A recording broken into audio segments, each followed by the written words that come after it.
Football starting by copying peak Messi's attributes. Hello again, dear adventurers of the multiverse.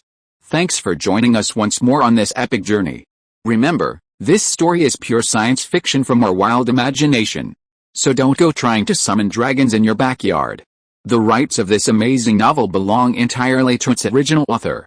We are only the narrators. Do you want more adventures? Show some love to our YouTube channel with a subscription and a like. And if you want exclusive content, our Patreon is waiting for you with open arms. Chapter 51: Exchanging Jerseys. The Dortmund players were deeply disappointed. They had given their all, pushed themselves to the limit, yet still lost the game, watching helplessly as their opponents won the championship. This sense of loss and frustration brought tears to the eyes of many young players. The Werder Bremen players, on the other hand, displayed great sportsmanship, celebrating and then going to comfort their opponents. Dortmund's performance in this match was outstanding. Even as opponents, they had to admit that their fighting spirit and ability to turn the tide were terrifying. To be honest, Dortmund's strength is definitely superior to Werder Bremen's.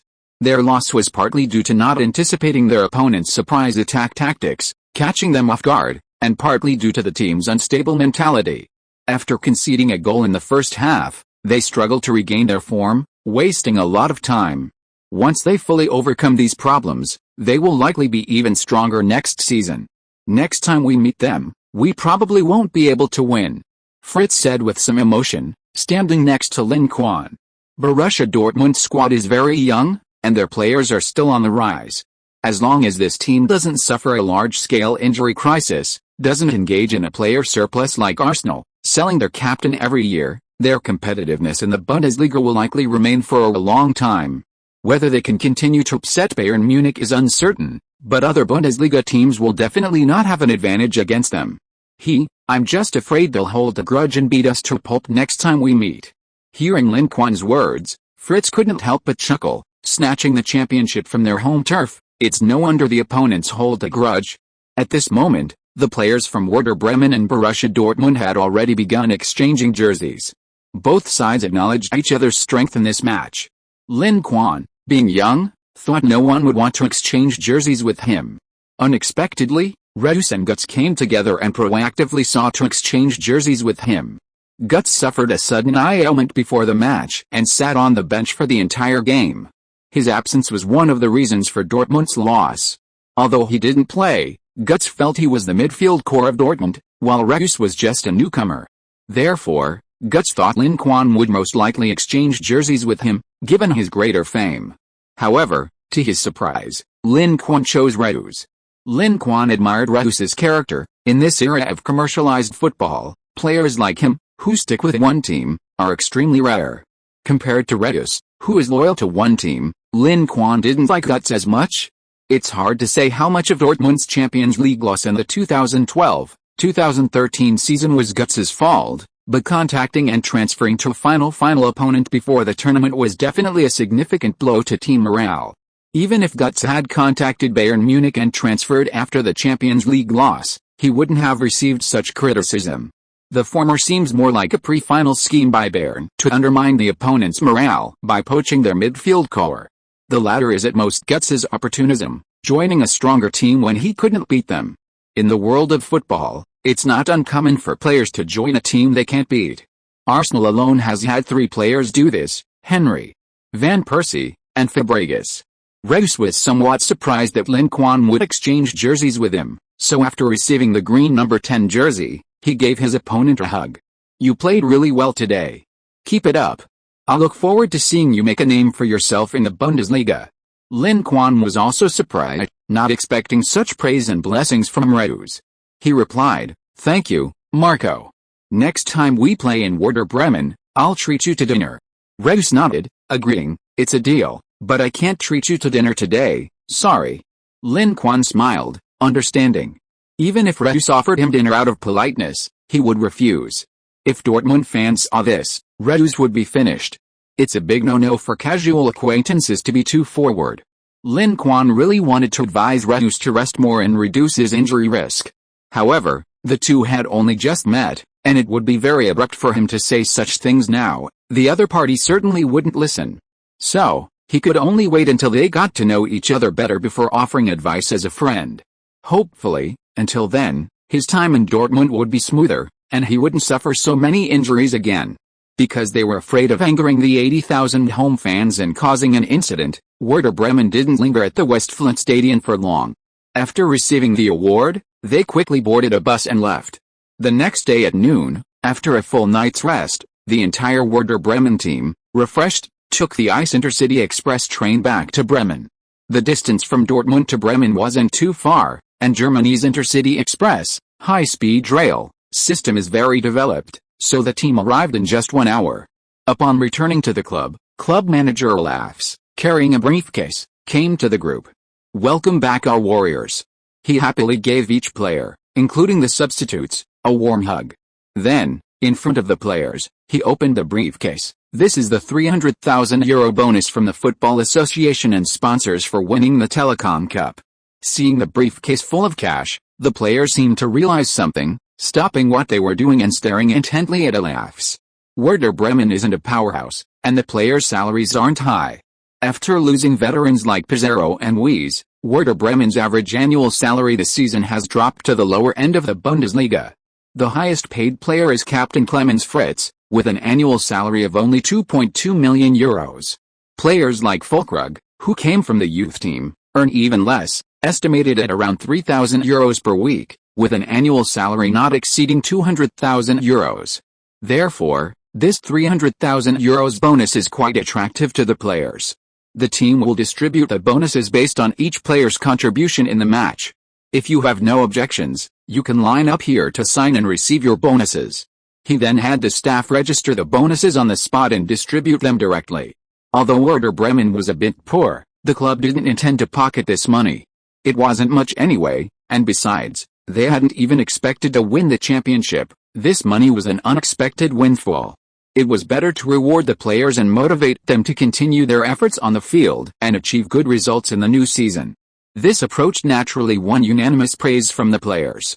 The players had no objections to the bonus distribution plan, so they all signed to receive their share. Lin Quan's performance in the 2 matches was outstanding. He was a key attacking player, so he received the first tier bonus, €20,000. This tier only had 5 recipients. Besides Lin Quan, the other 4 were all key players who played the full 2 matches and performed well, including De Bruyne. The second tier was €10,000, awarded to key players and important rotation players who played in the matches. The third tier was €5,000, awarded to those on the roster but who didn't play, as well as club staff. After receiving their money, the players' minds immediately wandered away from the training field. Especially the young players who didn't have much money before, or had given it to their parents, were all distracted and their minds were elsewhere. Seeing this, Coach Schaff immediately disbanded the team and gave the players a 3-day break. However, after announcing the break, he warned the young players not to cause trouble outside, as the team wouldn't tolerate any negative publicity. Chapter 52 The Parrot Legion, about to set sail. After receiving the money, Lin Quan planned to buy some training equipment for home use. This match made him realize that his current physical condition wasn't sufficient to support him playing a full match. If he didn't work hard to improve his physical reserves, he might have to wait until next year or even longer to start a game. Just as he finished buying the equipment and returned home with a delivery man, he found a guest had arrived. "Pep, what brings you here?" Lin Quan was very surprised to see Guardiola. He had assumed the latter was busy preparing for his wedding and never expected him to come. "I saw you were injured during the match, so I came to check on you. Is your injury all right?" Guardiola asked with concern. After leaving Munich, he first went to Dortmund, and upon learning that Lin Quan had returned to Werder Bremen with the team, he immediately came to check on him. "It's nothing serious. The team doctor examined me using the team's equipment, and there's nothing wrong." Hearing this, Guardiola breathed a sigh of relief.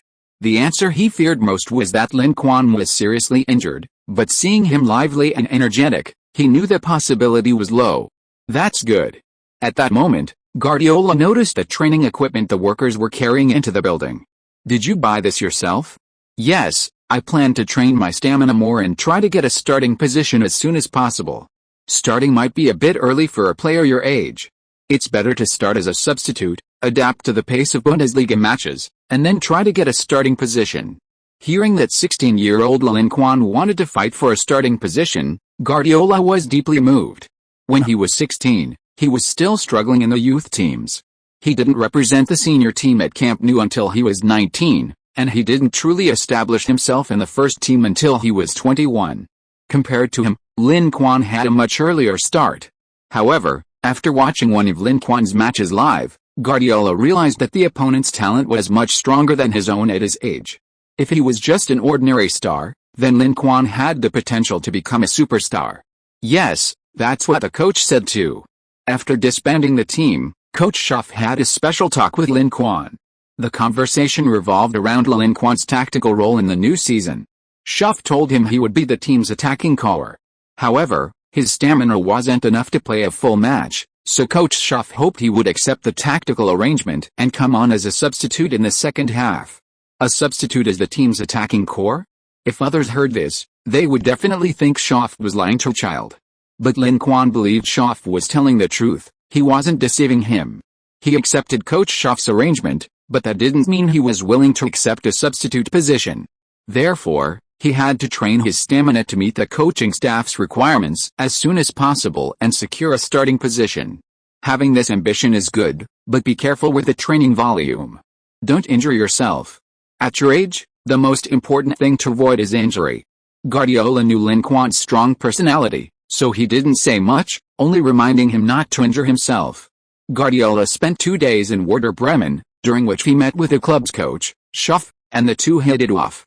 Guardiola briefed Schaff on his previous training of Lin Quan and his tactical role in Barcelona's youth team. Schaff, in turn, asked Guardiola about the use of Messi in Barcelona's first-team squad, including as a winger and a shadow striker. Messi is the most talented and proudest player Guardiola has ever coached. Guardiola has his own insights into how to use Messi. If someone else had asked him this question, he certainly wouldn't have shared it. But Schaff's question was different, because Guardiola could see that Schaff seemed to intend to use Lin Quan as Werder Bremen's Messi.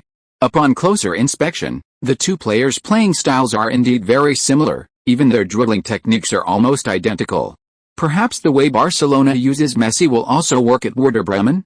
On his last day, after hosting a meal for Lin Quan's host family, Guardiola left Werder Bremen and returned to Catalonia. Before leaving, he reminded him, "Don't forget to come back for my wedding with Sarah. The wedding is on October 1st. Don't worry, I'll remember." Even if he had to take leave, he had to go back for his adoptive parents' wedding. Besides, the team didn't have a match that day, so he had to go back even more. Guardiola left, and Lin Quan's vacation ended. On August 9th, the players returned to the club one after another. On the same day, Werder Bremen officially announced on their website that all transfers for the season were completed.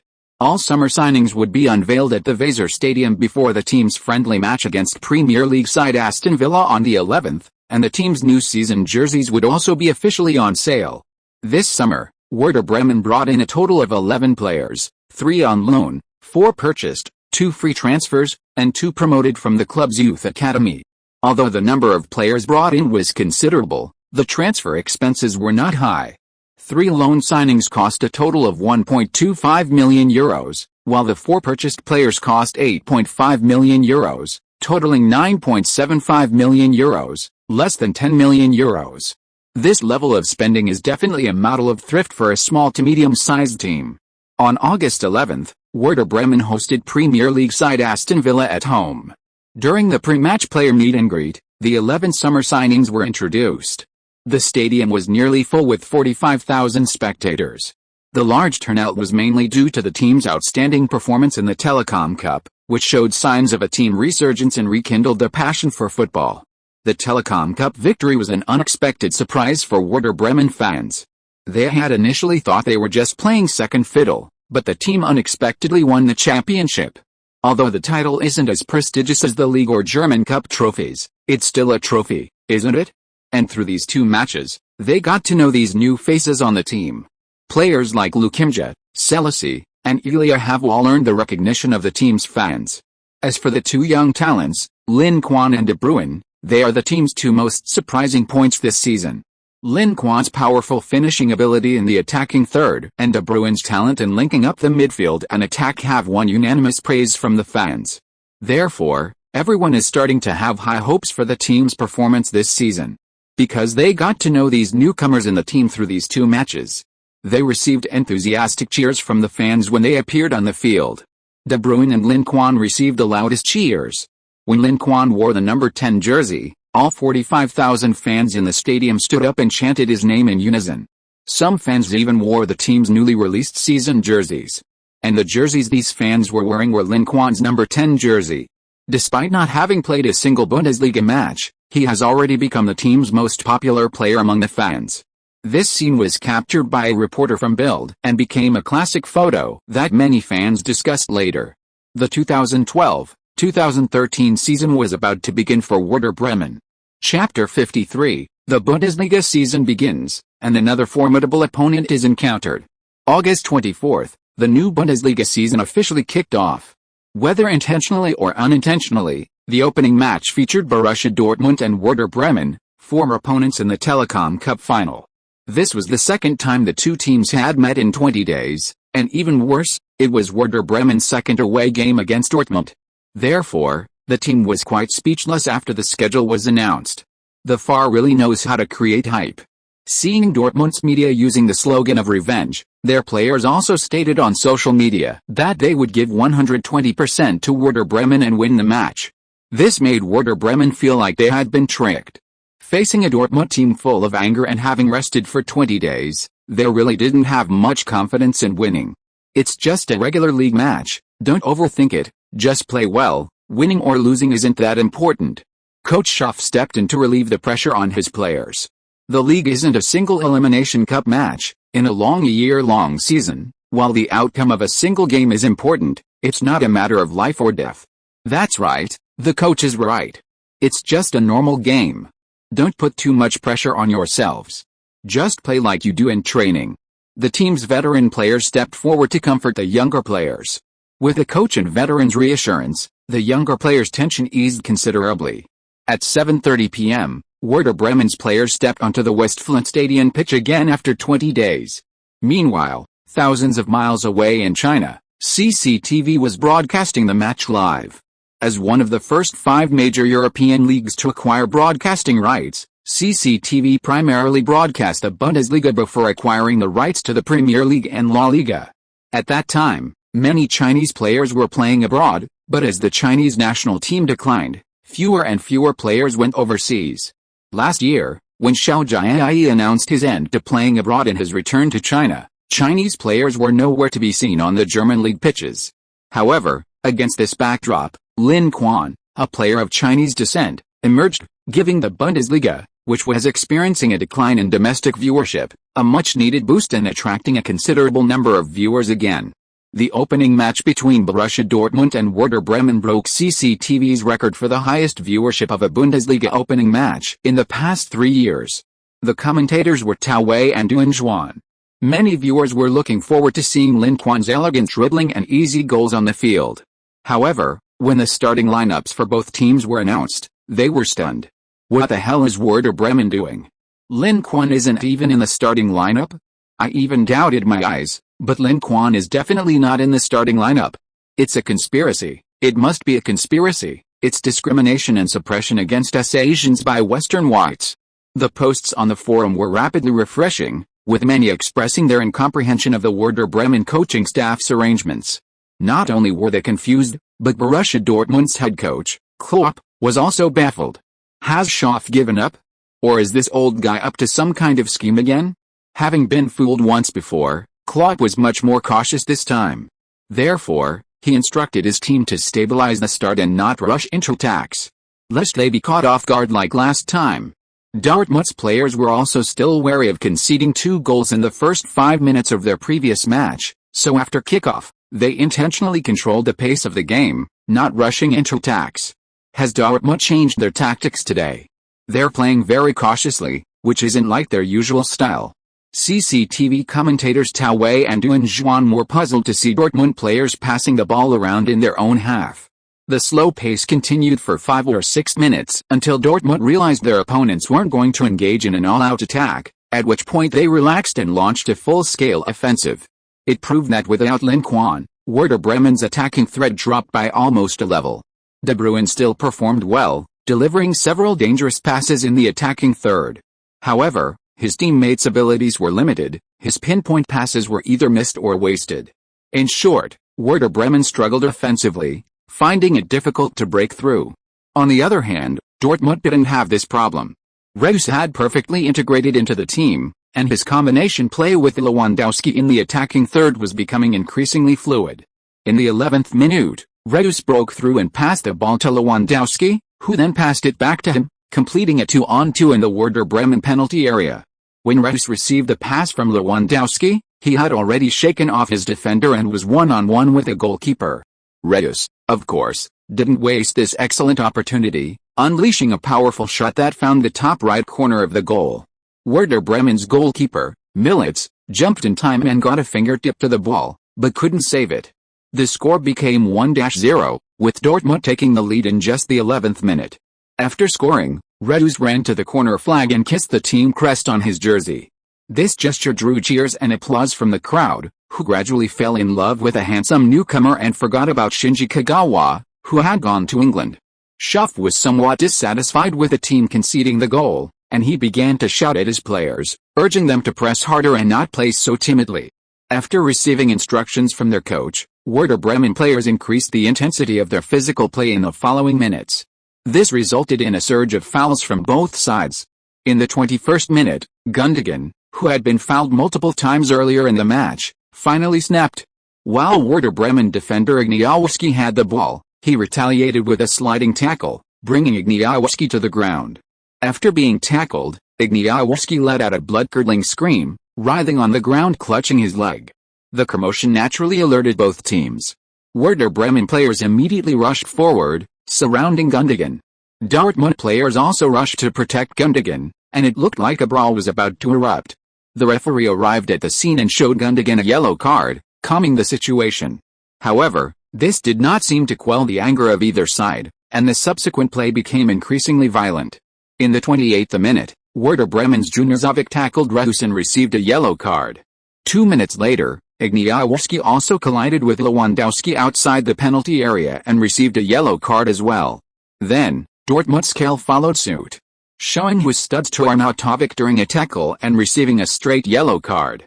Before halftime, the two teams had already accumulated 4 yellow cards. If they continued playing like this, the total number of yellow cards in the match could easily reach double digits. Chapter 54 breaks records again. Faced with increasingly reckless actions from both teams, the coaches were getting restless. While Schaff had increased the intensity and physicality of his players, he hadn't ordered them to act so irrationally and receive cards. Some non-critical defensive plays, where better options were available, were being used to incur cards, leaving him speechless. He gestured for his players to calm down. Meanwhile, Klopp also addressed his players, urging them to play smarter and not fall for the opponent's tricks. Werder Bremen wasn't a direct competitor of Dortmund, and paying such a high price against a team like them wasn't worthwhile. On the bench, seeing players from both sides constantly receiving cards, especially Dortmund players, Lin Quan almost burst out laughing. Gundogan and Kell were both defensive players, and their cards were definitely good news for him. With these yellow cards, they would definitely be more cautious in the second half, hesitant to foul easily. This would allow him to break through their defense even more recklessly. The first half ended quickly, with Werder Bremen failing to equalize and Dortmund failing to capitalize on their chances to extend their lead. The score remained 1-0. At the start of the second half, Werder Bremen made a substitution. Number 10, Lin Quan, came on, replacing the yellow-booked Igniałowski. Seeing Lin Quan enter the game, fans on the online forum immediately became excited. Here they come. Finally they were on the field. This match wasn't very exciting. If it weren't for those yellow cards in the first half, I would have turned off the broadcast long ago. Dortmund seems to be playing differently than last season. Did they change their tactics? Hell, both sides were committing fouls like crazy in the first half, making the game disjointed. Dortmund's fast-paced attack couldn't be executed. So, Coach Schaff seems to have some skill. He actually found a way to limit Dortmund. Didn't they manage to limit them? Isn't the score 1-0? Dortmund is leading. A narrow defeat is a victory. Losing by only 1 goal against Dortmund is a good result. Besides, Lin Quan hasn't even played yet, has he? Many fans have high hopes for Lin Quan, believing that with his ability, Werder Bremen might be able to change the score in the second half. Some even think Lin Quan can score 3 goals and achieve a hat-trick. This statement naturally drew ridicule from Dortmund fans. Dortmund isn't a pushover. Let him start first. A substitute actually thinks he can score 3 goals against Dortmund. Some mocked Lin Quan's substitute status. Just watch, Klopp has already found a way to shut Lin Quan down. He won't score a single goal in this game. Others placed high hopes on the magical Klopp. Meanwhile, the Dortmund home fans booed Lin Quan loudly as he was about to enter the game. The Westphalen fans seem to have remembered the game 20 days ago. They're giving Lin Quan, who's about to come on as a substitute, an unprecedented amount of boos. Duan Juan couldn't help but laugh as he watched the Dortmund fans boo Lin Quan. The more the opponent takes him seriously, the more a player's strength and threat are revealed. Lin Quan scored a goal, drew a red card, and won a penalty in the last match, making him a major contributor to the team's comeback. It's understandable that Dortmund fans are so wary of him. Tao Wei was eagerly anticipating Lin Quan's performance after his introduction. He was still a little disappointed that he couldn't commentate on the Telecom Cup last match. Who would have thought that a young man of Chinese descent would emerge and shine so brightly in the Telecom Cup? As it turned out, Dortmund fans' high alert was justified. After Lin Quan came on, Werder Bremen's attacking threat immediately increased to a higher level. De Bruyne, who previously struggled to connect with his teammates, completely revitalized Werder Bremen's attacking force through a series of seamless combinations after Lin Quan's entry. Shortly after the start of the second half, Werder Bremen's attack on the right flank was fully activated, forcing Dortmund to tighten their defense and abandon their attacks on the left flank in order to stifle the opponent's offense. In the 65th minute, De Bruyne passed the ball to Lin Quan, who then dribbled past Grosskreutz and faced Dortmund's defensive midfielder, Kell. Kell had received a yellow card in the first half, which made him hesitant to make any big tackles, significantly reducing his defensive effectiveness and allowing Lin Quan to easily get past him. Seeing their teammate get beaten, Humes and Schmelzer immediately double-teamed Lin Quan.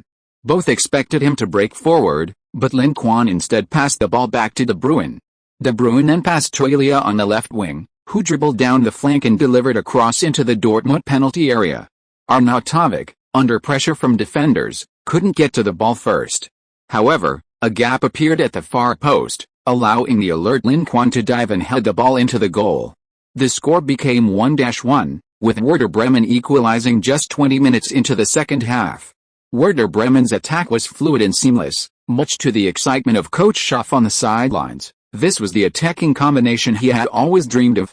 When the goal was scored, Lin Quan was completely stunned.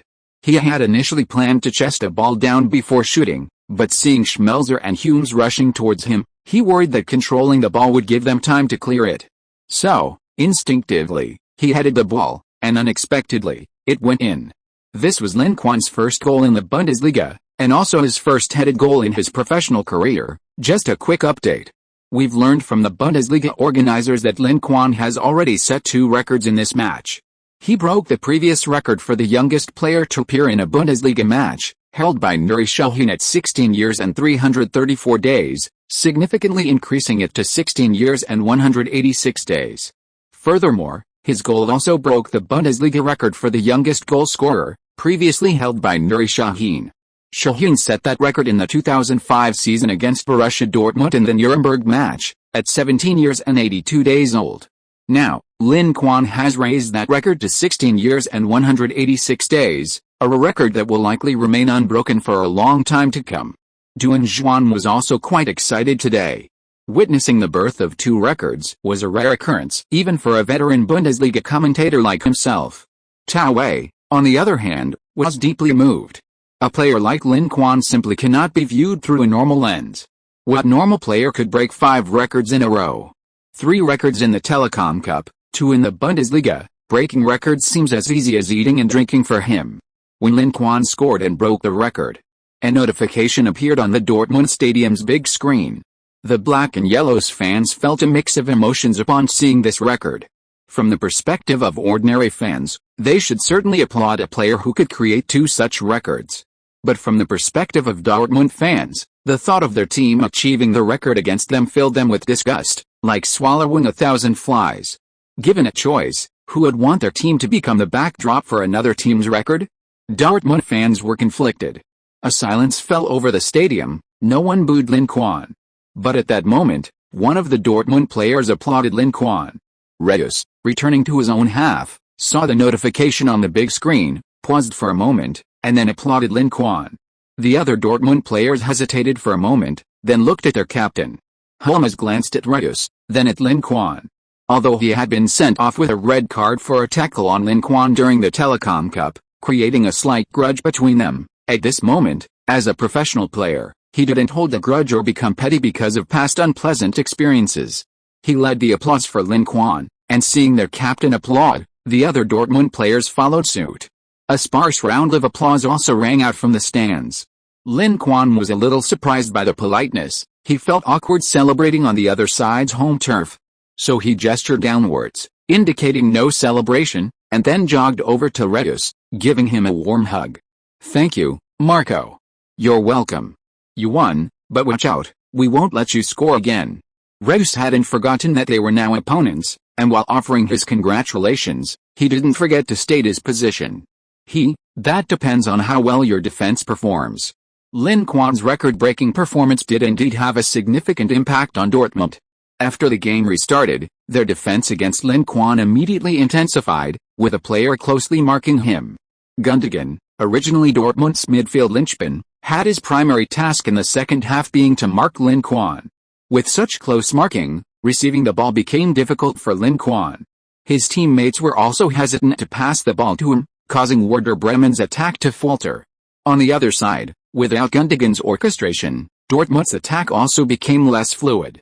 Although they launched a siege on Werder Bremen's goal, they failed to change the score. As time ticked away, Claude couldn't sit still any longer. He called Guts over to warm up and prepare for his entry. If you are listening to this novel on a channel other than Fanfic World, it means it was downloaded and re-uploaded without effort. We warmly invite you to visit our channel, Fanfic World. There you will find the original version of this story and many other novels of various genres. We look forward to seeing you dive into a world of incredible novels. Chapter 55 Mario Guts. This Guts of this period was not the Guts who had used up all his luck after scoring in the World Cup final. He was the attacking core of Dortmund, capable of playing in multiple positions, attacking midfielder, winger, central midfielder, forward, and even a shadow striker. With him on the field, Dortmund's attacking firepower was guaranteed. Whether assisting teammates or stepping up to finish the game, it was all effortless for Guts at this time. Because of this, he was considered by many to be the third best player after Messi and Ronaldo, enjoying immense success. 5 minutes later, Guts came on as a substitute, replacing Cal. His arrival immediately revitalized Dortmund's attacking force, especially striker Lewandowski. Their combination play in the attacking third put immense pressure on Werder Bremen's defense. The addition of Reus further amplified the attacking firepower of these three. Defending against all three simultaneously was an incredibly difficult task.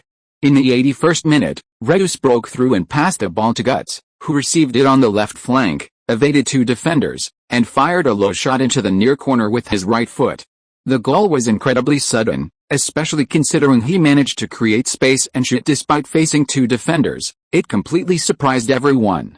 After scoring, Guts excitedly ran to the corner flag, put his hand to his ear, and gestured for applause from the crowd. The Borussia Dortmund fans immediately erupted in applause and cheers for their midfield maestro. Compared to their reluctant applause when Lin Quan broke the record, this time it was heartfelt support for their star player. Lin Quan stood with his hands on his hips, watching Guts celebrate, pondering his strategy. The Bundesliga had just started, and losing the first match was hard to accept. Although the opponent was strong, they weren't unbeatable. Difficulty didn't mean impossibility. However, with the opponent increasing their defensive pressure, breaking through and scoring became far more difficult. Besides being closely marked by Gundogan, he was also surrounded by other Dortmund players providing cover. Once he got the ball, he was immediately double-teamed, leaving Lin Quan with few options besides passing. He desperately wanted to break through and get past his opponents, but they wouldn't give him the chance. Often, he barely started moving when they fouled him, disrupting his rhythm. This left Lin Quan somewhat helpless. Wait, a foul? Lin Quan glanced at De Bruyne and had an idea. After Dortmund's celebrations ended, the game quickly restarted. Trailing in the score, Werder Bremen increased their attacking commitments, and Lin Quan became even more active in running and calling for the ball. The ball quickly reached De Bruyne's feet. As the team's attacking playmaker, he controlled the distribution of possession. Before receiving a pass from a teammate, De Bruyne had already observed the positioning of his teammates, considering whether there were defenders around them, whether they posed a threat to the goal, and whether the passing lane was safe before deciding who to pass to. As the team's most dangerous attacking threat, Lin Quan was originally his first passing option. However, after the opponent specifically strengthened their defense against Lin Quan, De Bruyne tried several times. But Lin Quan was either dispossessed as soon as he received the ball or fouled. This made him hesitant to pass to Lin Quan again. But this time, when he had the ball, he saw Lin Quan reaching out his hand. Remembering what Lin Quan had said before the game restarted, De Bruyne hesitated for a moment, but still chose to trust his teammate and pass the ball to Lin Quan. Good pass. Seeing De Bruyne pass the ball, Lin Quan accelerated and received it before the defender. The Dortmund players marked him tightly, immediately closing in on him as soon as he received the ball. In the past, facing such pressure, Lin Quan would most likely have passed the ball. But this time, he actively dribbled towards the defender. The defender didn't even think and stretched out his leg to try and steal the ball. But his foot didn't hit the ball. Instead, it hit Lin Quan's leg, tripping him to the ground. Beep. The referee blew his whistle, awarding a free kick. Seeing the whistle, Lin Quan didn't linger on the ground. He immediately stood up and discussed the situation with De Bruyne, who was taking the free kick. How should we take this? Do you need me to help? De Bruyne, seeing Lin Quan standing in front of the ball, assumed he was going to take the kick and asked. Lin Quan glanced at the distance between the penalty spot and the goal. The ball was outside the penalty area, about 25 meters from the goal. I'll set a screen, you just take a free kick from that distance, it's perfect. Okay. De Bruyne nodded, then stepped back, seemingly giving Lin Quan the right to take the kick. Dortmund's goalkeeper, Weidenfeller, seeing Lin Quan taking the kick, immediately tried to recall the opponent's free kick style. Then, tragically, he realized he'd never seen this guy take a free kick before and had no idea what his style was. So, he had his teammates form a wall to protect the far corner while he covered the near post. Seeing the opposing team form a wall, the referee blew his whistle. Lin Quan took a run up, raised his leg as if to shoot, but feinted, letting the ball fly over him. De Bruyne, who had been retreating, rushed forward and kicked the ball. The Dortmund wall was momentarily stunned, unable to jump in time, and the ball grazed their heads as it flew over the wall. Weidenfeller's eyes widened, he too had been momentarily stunned. Judging from Lin Quan's run-up, he had judged the opponent to shoot towards the near post, but De Bruyne's shot was aimed at the far post. Weidenfeller quickly moved his feet, preparing a diving save, but his fingers missed the ball. Just as he thought they were about to concede, a loud thud was heard, the ball struck the crossbar and bounced away. In the stands, Dortmund fans, seeing the goalkeeper miss, thought they were about to concede, then saw the ball bounce off the crossbar. This caused them to gasp and sigh in surprise, feeling as if they had narrowly escaped disaster. Lin Quan, seeing the trajectory of the ball, thought it was in the bag, but it hit the crossbar, leaving him speechless. However, De Bruyne had only recently started practicing free kicks, and his performance was already quite impressive. So, he gave De Bruyne a thumbs up, praising his play. De Bruyne nodded expressionlessly, though inwardly he was a little annoyed. If only he had kept the ball lower, he wouldn't have wasted the opportunity his friend had created. Such a well-positioned free kick in the attacking third is not easy to come by. As it turned out, De Bruyne was overthinking it. 2 minutes later, in almost the same spot, Lin Quan, dribbling past a defender, was tripped again, and the referee awarded another free kick. Once again, De Bruyne and Lin Quan stood before the penalty spot. Were you doing this on purpose? De Bruyne's mind raced. After passing the ball to Lin Quan, the opponent clearly had better options, yet he deliberately chose to break through the densest part of Dortmund's defense in the middle, almost as if intentionally seeking a foul. This convinced De Bruyne that the opponent was trying to draw a foul and win a free kick. Sort of. If I could have broken through a little more, it would have been a penalty. Unfortunately, their defense was too solid, I couldn't get through. De Bruyne was speechless. Most people would choose to stay away from a dense defense, but Lin Quan did the opposite. Just how confident was he in his dribbling ability? Wasn't he afraid of losing possession? How should I play this ball? The same as before? De Bruyne was still regretting missing a golden opportunity earlier, but unexpectedly, another chance came his way so quickly. So he tried to replicate his previous approach. Having learned from his previous experience, he was more confident about this shot. No, let's try a different approach. They might be prepared for our previous tactics. Look, the Dortmund goalkeeper is positioned at the far corner, specifically to guard against you. De Bruyne looked up and indeed saw Dortmund's goalkeeper, Weidenfeller, standing at the far corner of the goal. He seemed to be still shaken by his previous free kick. After discussing the tactics with Lin Quan, De Bruyne pretended to take a free kick, retreating to a distance sufficient for his run-up. Weidenfeller completely ignored Lin Quan. This guy had never taken a free kick before, so who knew if he could even take one? Therefore, he focused his attention on De Bruyne. After all, the opponent's kick had almost gone in, and in the previous Telecom Cup final, it was De Bruyne who scored a goal with a free kick, securing a victory for Dortmund. Anyone would consider De Bruyne a greater threat. After observing the positions of the wall and the goalkeeper, Lin Quan began his run-up. Because he had just been setting a screen for De Bruyne, no one was fooled, thinking he was using the same trick again. But to their surprise, this time Lin Quan didn't just run over the ball. Instead, he swung his leg and kicked it away. The Dortmund wall, caught off guard by Lin Quan's free kick, couldn't jump in time and watched helplessly as the ball flew over their heads. Weidenfeller was equally surprised. Seeing the ball's trajectory, he frantically started to move. But it was too late. The ball arced beautifully through the air, nestling in the top left corner of the net. In the 88th minute, Lin Quan scored directly from a free kick, breaching Dortmund's defense for the second time. The score was now 2-2, back to square one. On both coaching benches, upon seeing the goal, Schaff and Klopp stood up almost simultaneously. Their reactions were remarkably similar, both seemingly surprised.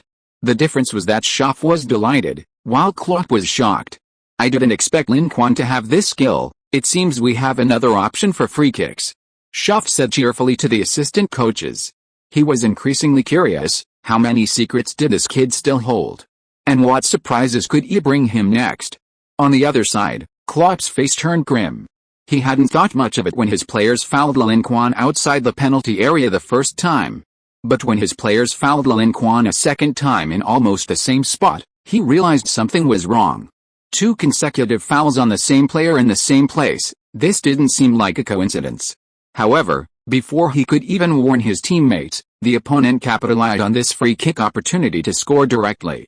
This left Klopp speechless. He realized that the opposing number 10 was not only technically skilled, but also a master of psychology. This feint completely fooled the Dortmund players. It even fooled them. I've created a group chat. Feel free to join if you're interested in chatting. Welcome to Join the Books fan group, group number 62,606,360. Chapter 56. The defending champions fall into the relegation zone. Lin Quan's teammates seemed surprised that he could score directly from a free kick, so they paused for a moment after the ball flew into the net before running over to celebrate with him. Good lad, that outside of the foot curl was really stylish. Haha, wasn't the most exciting part the tactical combination between Lin Quan and De Bruyne? Look at the Dortmund players, they were completely fooled. Haha. If I were Weidenfeller, I'd be furious. Ha ha ha. The teammates were overjoyed at equalizing away from home. They thought they were doomed to lose, but the draw was a complete surprise. We can't let our guard down yet. Including stoppage time, we have about 5 minutes left. We must hold on tight for those 5 minutes and not waste the situation Lin Quan worked so hard to create. That's right. We absolutely cannot let them score in the last 5 minutes. How about we pass the ball to Lin Quan more often after we get possession, so he can take another free kick like that. Maybe then we can get all 3 points. The Werder Bremen players chatted and laughed, discussing their next tactics. Meanwhile, the Dortmund players were speechless with frustration. Every time they took the lead, they were equalized. Why was Werder Bremen so difficult to deal with? Weren't they a weak and easily bullied team last season? How did they evolve like this after just one summer? Was it just because of those 2 new kids? The game restarted. Because there wasn't much time left, Dortmund intensified their attack, trying to score a goal in the final stages to secure all 3 points. However, facing the united defense of the Werder Bremen players, their attacks were fruitless. During the match, Lin Quan attempted to dribble past defenders to draw a foul and then take a free kick, as he had done before, but the opposing team was clearly prepared. They tightly marked Lin Quan and also marked several of Werder Bremen's passing options in the attacking third, especially De Bruyne. With De Bruyne marked out of the game, no one passed to Lin Quan. His teammates had similar ideas, but their passing skills weren't refined enough to deliver good passes, so Lin Quan couldn't receive the ball. He tried to drop back to receive the ball, but every time he did, he was immediately fouled, the location too far from the goal for a direct shot. Thus, neither side could change the score, and the match ended in a 2-2 draw, with each team taking 1 point. This result was perfectly acceptable for Werder Bremen, but it was difficult for Borussia Dortmund fans to accept. Failing to secure 3 points against a mid to lower table team like Werder Bremen meant they would start the new season behind Bayern Munich. Bayern Munich's opening match was against newly promoted Greuther Fürth. They couldn't possibly expect to lose to a team just promoted from the 2. Bundesliga, could they? Sure enough, in the following day's league match, Bayern Munich thrashed Fürth 3-0 away, extinguishing any remaining hope for Dortmund. On August 26, with Hannover's 2-2 draw against Schalke 0-4 at home, the first round of Bundesliga matches concluded. Aside from Werder Bremen's away draw against Dortmund being a minor upset, the biggest surprise of the round came from newly promoted 2. Bundesliga side Eintracht Frankfurt. They defeated Bayer Leverkusen, who finished 5th in the Bundesliga last season, 2-1 at home. Leverkusen is a long-established Bundesliga powerhouse, while Frankfurt only finished 3rd in the 2. Bundesliga last season. Leverkusen's loss to them surprised many. However, the newly promoted teams this season seem to be quite formidable. Besides Frankfurt, another newly promoted team, Fortuna Düsseldorf, achieved a resounding 2-0 victory over Augsburg away from home. Of the 3 newly promoted teams, apart from Greuther Fürth, the second Bundesliga champions, the other 2 teams all secured victories. On the night of the match, Werder Bremen didn't choose to stay overnight in Dortmund, but instead returned to Bremen immediately. Because the next round of matches wasn't until September, the head coach gave the players a day off. When Lin Quan returned to his host family, it was already past 2 a.m. He quietly opened the door, tiptoed back to his room, and didn't disturb the others who were sound asleep. Lying in bed, drowsiness overwhelmed him, and he fell into deep sleep in less than a minute. He slept until 10:30 a.m. the next morning. After washing up, he went to the living room and found that Mrs. Anna had specially left him breakfast. He touched it and found it was still warm. You're awake. Eat it while it's hot, it's freshly made, your favorite bacon bread. Mr. William was reading the newspaper, and judging from the smile on his face, he seemed to be in a very good mood. Mr. William, did something good happen today? You seem to be in a good mood, did you close a big deal? William Victor smiled and shook his head. No, something makes me happier than business. Lin, take a look at this. He handed the newspaper in his hand to Lin Quan. Lin Quan took it curiously and found that there were 3 newspapers, the Bremen Citizens Daily, the Bremen City Daily, and the Bremen Daily. The front page headline of the City Daily was, Werder Bremen forces a draw against the defending champions away from home, the team's rising star scores twice to reverse the game. Below the headline was a close-up picture of him wearing the number 10 jersey, scoring a free kick. It must be said, the German journalists have some skills. The photo was particularly well taken, and Lin Quan himself was impressed by his own handsome back view. The headline in the local newspaper was, A Night of Records, Werder Bremen's superstar breaks 2 Bundesliga records. It detailed his breaking of the youngest appearance and youngest goal-scoring records, and also mentioned that he broke both of Werder Bremen's team records. However, compared to the Bundesliga records, Werder Bremen's records seemed less significant. The Bremen Daily's report was slightly better than the previous 2 newspapers, but still praised him excessively. No wonder Mr. William was so happy this morning, it was because of these newspapers praising him. Ahem, these newspapers are our team's mouthpiece, so naturally they'll find ways to say good things. Take a look at this. Just as Lin Quan opened his mouth, trying to explain, William smiled and shoved another newspaper into his hand. Which unknown tabloid was reporting this again? Lin Quan glanced at it, and the words Bild caught his eye. Fine, never mind. As Germany's largest and most influential newspaper, Bild is no third-rate tabloid. Lin Quan was curious about their assessment. So he opened it and saw the headline, 6 goals in 3 games, the future king of football rises at Werder Bremen. As it turned out, being overhyped by Bild had serious consequences. In the second-round match where Werder Bremen hosted Hamburg, Lin Quan received intense marking from the opposing team. Wherever he went, even back in his own half, he was closely marked. This level of attention was comparable to that of a superstar. However, Hamburg's strength was too weak. Although they contained Lin Quan, they were riddled with holes by his teammates. In the 52nd minute, seeing the tight marking on Lin Quan, De Bruyne passed the ball to winger Alan Hunt on the other side. The latter received the ball and quickly entered the penalty area, but just as he raised his foot to shoot, he was tripped by a defender. Werder Bremen was awarded a penalty. Hunt converted the penalty, making it 1-0. 5 minutes later, in almost the same spot, Arnautovic received a pass from De Bruyne and slotted the ball home from a tight angle, making it 2-0. Hamburg were stunned after conceding 2 goals in quick succession. What was going on? Wasn't this kid supposed to be Werder Bremen's biggest threat? How come we neutralized him, but his teammates completely dominated us? So, they relaxed their defense on Lin Quan and intensified their marking of the other Werder Bremen players. Lin Quan, who had been marked for almost the entire half, finally found his chance. In the 88th minute, he received a pass from Elia and dribbled straight into the penalty area. Facing the entire Hamburg backline, Lin Quan put on an incredible performance near the edge of the penalty area. He executed a series of changes of direction, dribbles, and breakthroughs in a very tight space. He surged from the right side of the penalty area to the left, almost completely bypassing the entire defense. After breaking into the penalty area, facing the on-rushing goalkeeper, he delicately chipped the ball over the goalkeeper, making the score 3-0. This goal left the Hamburg players questioning their existence. Was this guy even human? Could anyone dribble like that? The entire defense looked as fragile as paper in front of him. The opponent inspected their defense like an emperor reviewing his army. Hamburg's morale plummeted, and they were unable to pose a threat to Werder Bremen in the remainder of the game, with the score settling at 3-0.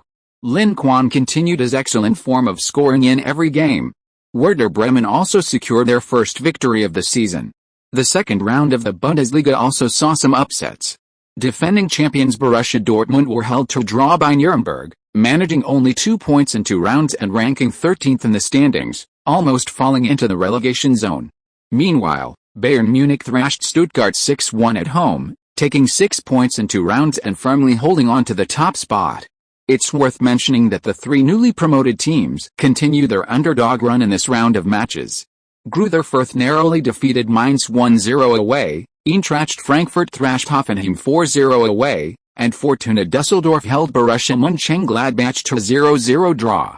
With 2 consecutive wins, Frankfurt is currently second in the standings, only behind Bayern Munich on goal difference. Conversely, last season's champions, Borussia Dortmund, seem to have already started to fall behind after only 2 rounds of the league. I've created a group. Feel free to join if you're interested in chatting and joking around. Welcome to Join the Books fan group, group number 62,606,360. Chapter 57 National Team Debut. Inside the office of Vicente del Bosque, the Spanish national team coach, the legendary manager who led Spain to World Cup and European Championship victories, was watching a match replay with his assistant coach, Tony. The two were unconcerned about the result, focusing instead on the performance of the number 10 player in the green jersey. After watching the replay, assistant coach Tony's eyes lit up, and he excitedly told Del Bosque, "Old man, this guy is practically tailor-made for our national team. With him, our lack of attacking firepower in the front line will be completely solved." Del Bosque smiled and gestured for his partner to calm down. While he acknowledged that Werder Bremen's number 10 was indeed a perfect fit for the current Spanish national team's tactical system, he was undeniably too young. He was reportedly under 17 years old. Including him as a starter in the national team at such an age, even a championship-winning coach, would likely draw fierce criticism from the media. It's good, but he's a bit too young. Bringing him in rashly might cause controversy. You know how difficult those reporters are in China. Coach Tony noticed his partner's hesitation and came up with a compromise. How about this? Let him try playing for the national youth team first. If he adapts well and performs well, then we can put him on the national team roster. and there won't be so much controversy. Bosk nodded. It was a good idea, so he left the matter to Tony. After the match against Hamburg, the next Bundesliga match was in 2 weeks. Lin Quan thought he would have a long vacation, but unexpectedly, he received a call from the Spanish Football Federation, informing him to report to the national youth team. Lin Quan wasn't opposed to playing for the national team, but they had never called him up before, so his national team experience was still blank. Although they were only asking him to report to the national youth team, not the national team, for someone his age, playing for the national youth team was already quite good. The national team. He hadn't considered it yet. He figured Vicente del Bosque wouldn't even consider him. After all, the Spanish national team squad was too luxurious, so many stars, why would they call up an unknown newcomer like him? Besides, playing against weaker teams seemed better than sitting on the bench for the national team. So he quickly packed his things and rushed back to Spain to report to the national youth team. This Spanish national youth team had many young players from La Liga giants, like Morata and Nacho from Real Madrid, and Thiago, Tello, Montoya, Barrett, and Munisa from Barcelona. In addition, there were key players from smaller clubs, such as Isco, a mainstay of Malaga and a strong contender for this year's Golden Boy Award. Most of these players played in La Liga or the Segunda División. Some were starters, some were key players, and others were important rotation players. Because of their age, their fame wasn't as great as the Spanish national team players, but their ability was not weak. It's no exaggeration to say that among this generation of youth teams from various European countries, they were a strong contender for the top spot. Like the national team, the Spanish youth national team spine is built primarily around Barcelona players. Lin Quan, also a product of La Masia, adapted quickly to the team's tactical system after joining without any issues. After a few days of training, Lin Quan realized that while his teammates were young, they were actually stronger than his club teammates. Despite their young age, their technique surpassed his club teammates, and they possessed greater potential and talent. All they lacked was match experience. With stronger teammates, Lin Quan found the game much easier. Whenever he found open space, his teammates would immediately pass him the ball. Barcelona's tactical system was specifically designed for Messi. Having replicated Messi's attributes, Lin Quan felt completely at home in this system. With even stronger support, he dominated the team scrimmage, scoring 5 goals in just the first half using various methods. Not only that, because he originally played as a defensive midfielder, and Messi also possesses playmaking abilities, he would occasionally fill in as an attacking midfielder, linking up the team's attack and providing passes to his teammates. After all, he couldn't be the only one to steal the spotlight. Because he provided Morata with several assists, the latter immediately became friends with Lin Quan, seemingly unconcerned that their respective teams were fierce rivals in the league. On the other hand, the Barcelona players were somewhat lukewarm towards Lin Quan, subtly revealing a sense of rejection. However, they didn't carry this attitude onto the field. When it was time to pass the ball to Lin Quan, they would still pass decisively. So Lin Quan didn't mind much. He guessed these guys probably thought he would return to Barcelona and take their positions. But only Lin Quan knew he wouldn't be returning to Barcelona, so he naturally laughed off their wariness. Lin Quan's perfect integration, along with his excellent attacking and linking abilities in the midfield and forward areas, significantly boosted the starting team's offensive firepower. This performance not only earned him the respect and affection of his teammates, but also greatly surprised and delighted the national youth team's head coach, Julen Lopetegui. Because Lin Quan was younger than his teammates, he initially thought the national team had given him a burden, leaving him to mentor this young player. However, he turned out to be a star player, a truly exceptional one. His arrival perfectly solved the team's lack of a powerful finisher in the midfield and attack.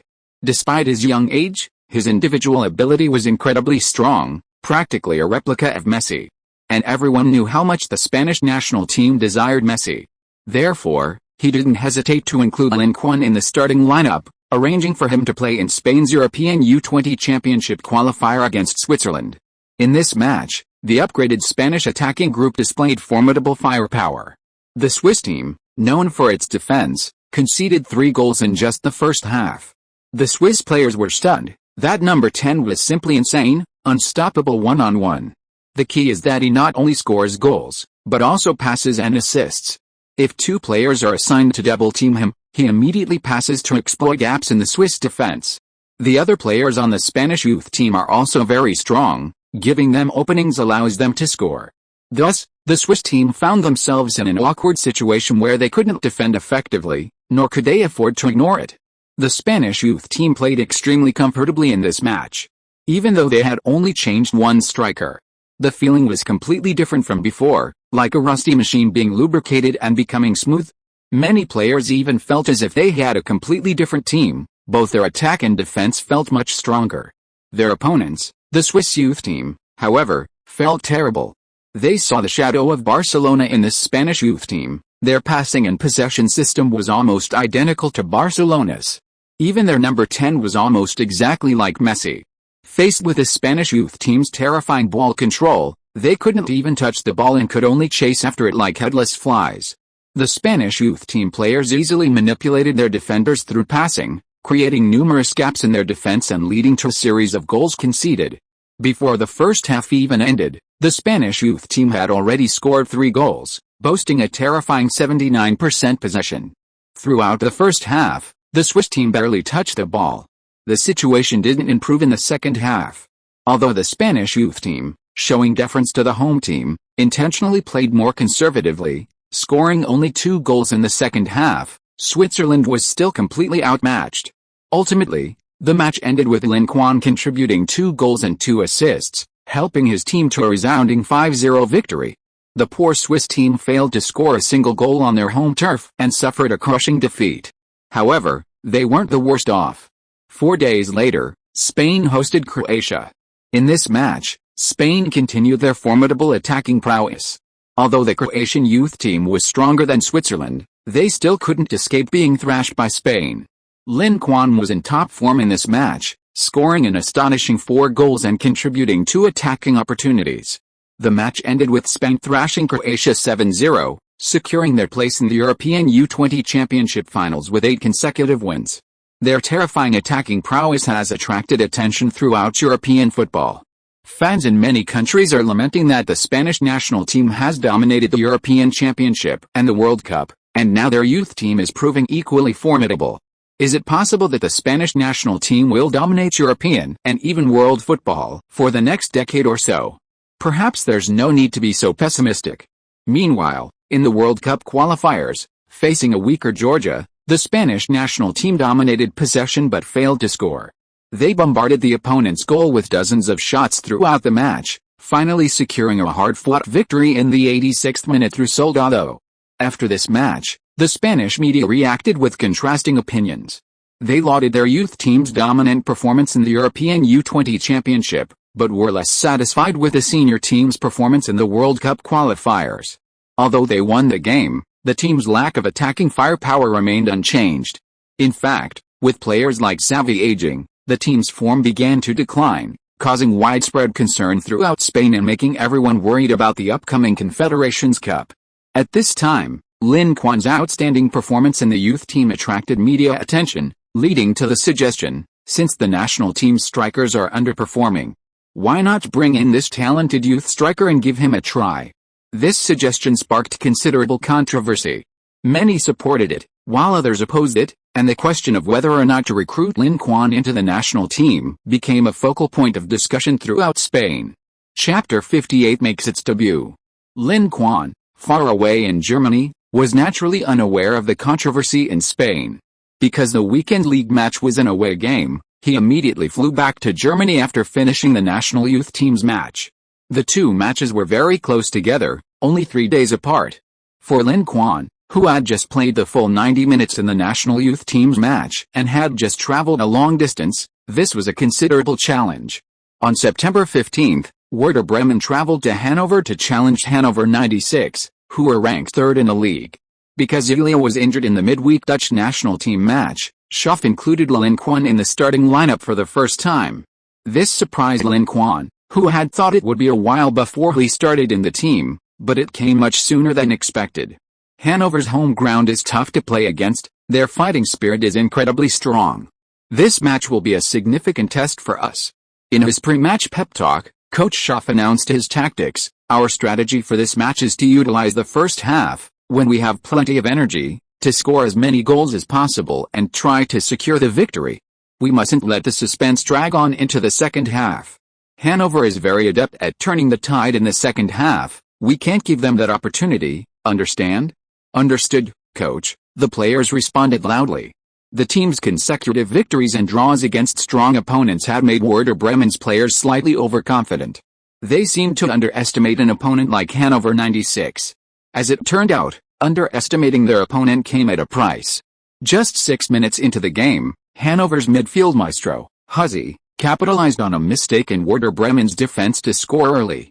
With Lin Quan on the roster, Werder Bremen's attacking firepower was indeed impressive, but their defense hadn't improved much.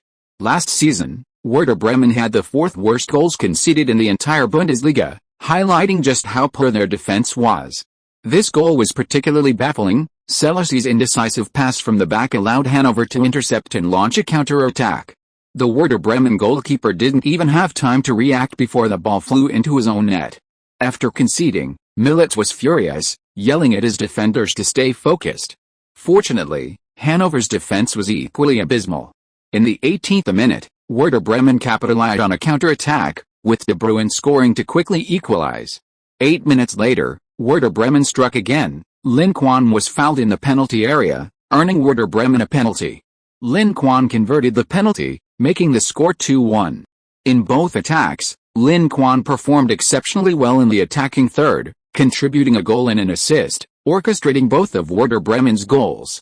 Recognizing his significant threat, Hanover immediately tightened their defense against him, preventing him from easily receiving the ball. In the 31st minute, Hanover's squad fouled Lin Quan and received a yellow card. In the 37th minute, Hagi also received a yellow card while defending Lin Quan. Although these two yellow cards resulted in penalties for the opponents, this defensive approach made it difficult for Werder Bremen to execute their attacking plays. Lin Quan, in particular, was constantly pressured whenever he received the ball, and fouled if he couldn't win it back. Before halftime, his jersey was already covered in mud, a testament to the numerous times he had been kicked. Most infuriatingly, the opponents strategically chose their foul locations, mostly near the center circle, denying them many good free kick opportunities. However, the lack of direct shooting opportunities didn't mean they couldn't capitalize on free kicks. Otherwise, allowing the opponent to restrict him so freely with fouls made him wonder if other teams would follow suit and use the same tactics against him. So, in the 44th minute of the first half, when Lin Quan was fouled again while dribbling, he discussed with De Bruyne and decided not to take the free kick directly, but instead to use a tactical combination. Seeing Werder Bremen's intention to take a tactical free kick, Hanover's players immediately formed a wall around the penalty area to block passing lanes. At such a distance, a direct shot was impossible. The opponent would most likely choose to lob the ball into the penalty area, creating a header opportunity. However, to their surprise, De Bruyne's free kick didn't target a high point inside the penalty area, but instead passed to Lin Quan on the flank of the penalty area. After receiving the ball, Lin Quan immediately broke into the penalty area, and the opposing players swarmed outwards, trying to re-establish their three defensive lines and expand their defensive area. But at that moment, Lin Quan suddenly stopped, lifted the ball, and passed it out. The Hanover players, rushing outwards, watched helplessly as the ball flew over their heads, unable to stop in time. Arnautovic, suddenly freed from a large group of defenders, saw the ball flying towards his head and instinctively nudged it towards the goal. The Hanover goalkeeper only made a token save, failing to touch the ball at all. The score became 3-1. After scoring, Arnautovic was overjoyed, excitedly rushing to Lin Quan, cupping the foot that had passed the ball on his knee, and making a shoe-shining gesture. The pass was absolutely brilliant, as if it had eyes, finding his head directly in the crowd. Even his 80-year-old grandmother could easily score it. When did scoring a goal become so easy? Ultimately, it was Lin Quan's excellent pass. Seeing his teammates not waste the opportunities they created, Lin Quan was also very happy. After being annoyed by Hanover's fouling tactics for so long, he finally got his revenge. After conceding that goal, Hanover indeed became much more restrained, not daring to foul easily in the remaining time of the first half. 2 minutes later, the first half ended, with Werder Bremen returning to the locker room with a 2-goal lead. Inside the locker room, Schaff praised the players' performance in the first half. However, he also criticized the team for conceding a goal early in the game. Lin Are you feeling alright with your stamina? After arranging the tactics for the second half, Coach Schaff approached Lin Quan privately and asked with concern. Since Lin Quan had never started before and had never played for such a long time, Schaff couldn't judge whether he could continue playing the entire match. It's okay for now, but if I really can't keep going, I'll request a substitution. Lin Quan estimated he could play about 75 minutes. He could play 60 minutes in the previous Telecom Cup match, and he'd improved his stamina a lot through recent physical training, so he should be able to play an extra 10 to 15 minutes. As long as the opponent didn't suddenly accelerate in the second half, and neither side got caught up in a fast-paced attacking battle, there shouldn't be any problems. The second half started quickly, and Hanover, unwilling to lose at home, indeed intensified their attack. They substituted a defensive midfielder for a striker, adopting a do-or-die attitude. Fueled by the cheers of the home fans, Hanover's attacks came wave after wave, each stronger than the last. In the 66th minute, Hanover took a corner kick, and surprisingly, 8 Werder Bremen players were vying for the header in the penalty area. Although they didn't win the first ball, they did win the second. Fortunately, goalkeeper Militz made a brilliant save, denying the opponent's header from close range. However, the crisis in front of Werder Bremen's goal was not averted, and the ball was regained by the opponent. It was Militz again. Seeing the opponent swing their leg for a shot, he almost instinctively stretched out his leg to block it, deflecting what seemed like a sure goal. The home fans couldn't help but sigh, they were so close to scoring, but the damned goalkeeper shattered their hopes. However, Hanover's attacking wave didn't end. Just as Coach Schaff emphasized before the match, Hanover is a very tenacious team, and they have a strange phenomenon: their performance in the second half is often better than in the first. It's as if they haven't woken up properly in the first half, playing with a sleepy feeling. But in the second half, they suddenly wake up. For 5 minutes straight, they launched a continuous attack on Werder Bremen's goal. Finally, in the 66th minute, Hanover's midfielder Andriessen unleashed a long-range shot from outside the penalty area, scoring and making the score 3-2. Indeed, Hanover's home ground is not so easily conquered. Chapter 59: Exchanging for the First Talent. Hanover's goal made the game tense. One more goal would put them at a draw against Werder Bremen, and 2 goals would complete a stunning comeback. Werder Bremen's players knew they couldn't let their opponents build momentum, so they resorted to fouling to disrupt their rhythm. Werder Bremen's style of play is quite physical, even somewhat rough. They're aggressive in defense, which naturally results in a lot of cards. Last season in the Bundesliga, Werder Bremen received the most yellow cards in the league with 163, averaging 4.79 per game. They understand how to disrupt the opponent's attacking rhythm and extinguish their fighting spirit through fouls.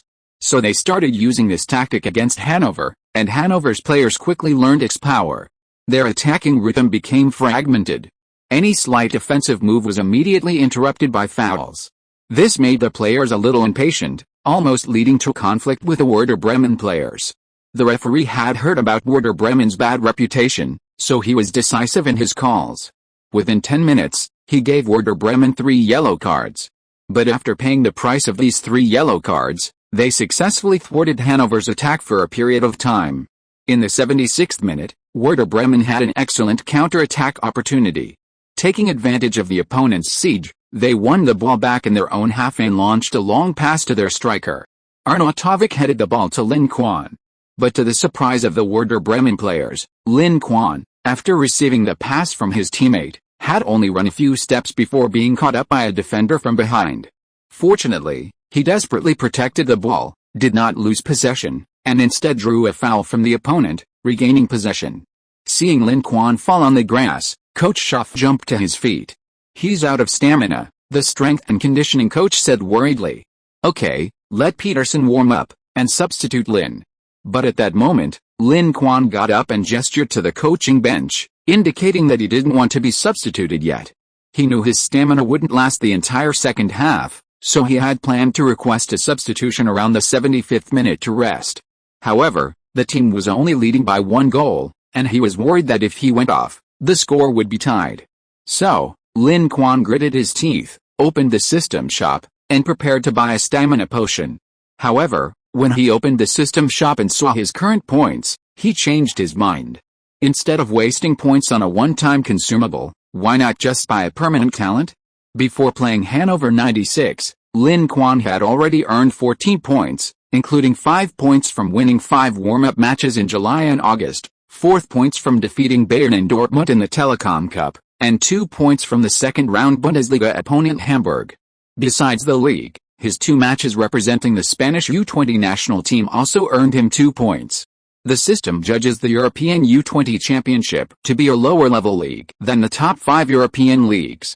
These 14 points obviously can't buy top-tier talent that requires 100 points, but they can buy some slightly less desirable talent and equipment. Lin Quan's biggest problem right now is insufficient stamina, which is mainly related to his age and playing style. Before growth and development are complete, teenager stamina is definitely not as good as adults. Messi isn't the type with boundless stamina. He has enough, but not enough. His running distance seems short, which is mainly related to his playing style. The criticized walking around on the field is mainly him observing the defenders' positions, making it easier for him to suddenly accelerate after receiving the ball, using that burst of speed to create space and get rid of the defenders. Although Messi's running distance isn't much, the number of sprints and accelerations is considerable, which is enough to prove that his stamina is not weak. Lin Quan's current lack of stamina is fundamentally due to his young age. There are many stamina-related equipment and skills available, and after a quick glance, the best talent he saw was Undying Runner.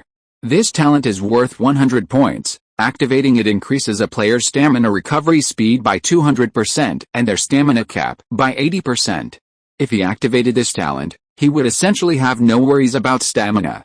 Moreover, thanks to his superior recovery ability, he wouldn't have to worry about a packed schedule like 2 or even 3 matches a week.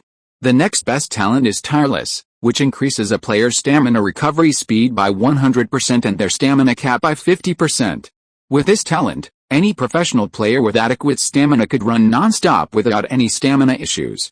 Unfortunately, this talent is quite expensive, costing 80 points. Lin Quan couldn't afford such an expensive talent, so he had to look for those he could afford. His gaze swept over the talents priced at 100, 80, and 50 points, finally settling on the second-to-last talent category. This talent only costs 10 points, and its effect isn't as good as the previous one. Activating it increases a player's stamina recovery speed by 20% and their stamina cap by 10%. Considering it only costs 10 points, the price is quite fair. He just doesn't know if the system will offer a discount when buying higher-level talents later. If not, then those 10 points will be a bit of a waste when he wants to buy advanced talents later. You can upgrade your talent. When upgrading, you pay the difference between the purchased talent and the one you already own. Fortunately, the system stepped in to explain, which relieved Lin Quan. So, the points weren't wasted. After all, he doesn't earn points easily, and he has to be careful with every point, not wanting to waste them.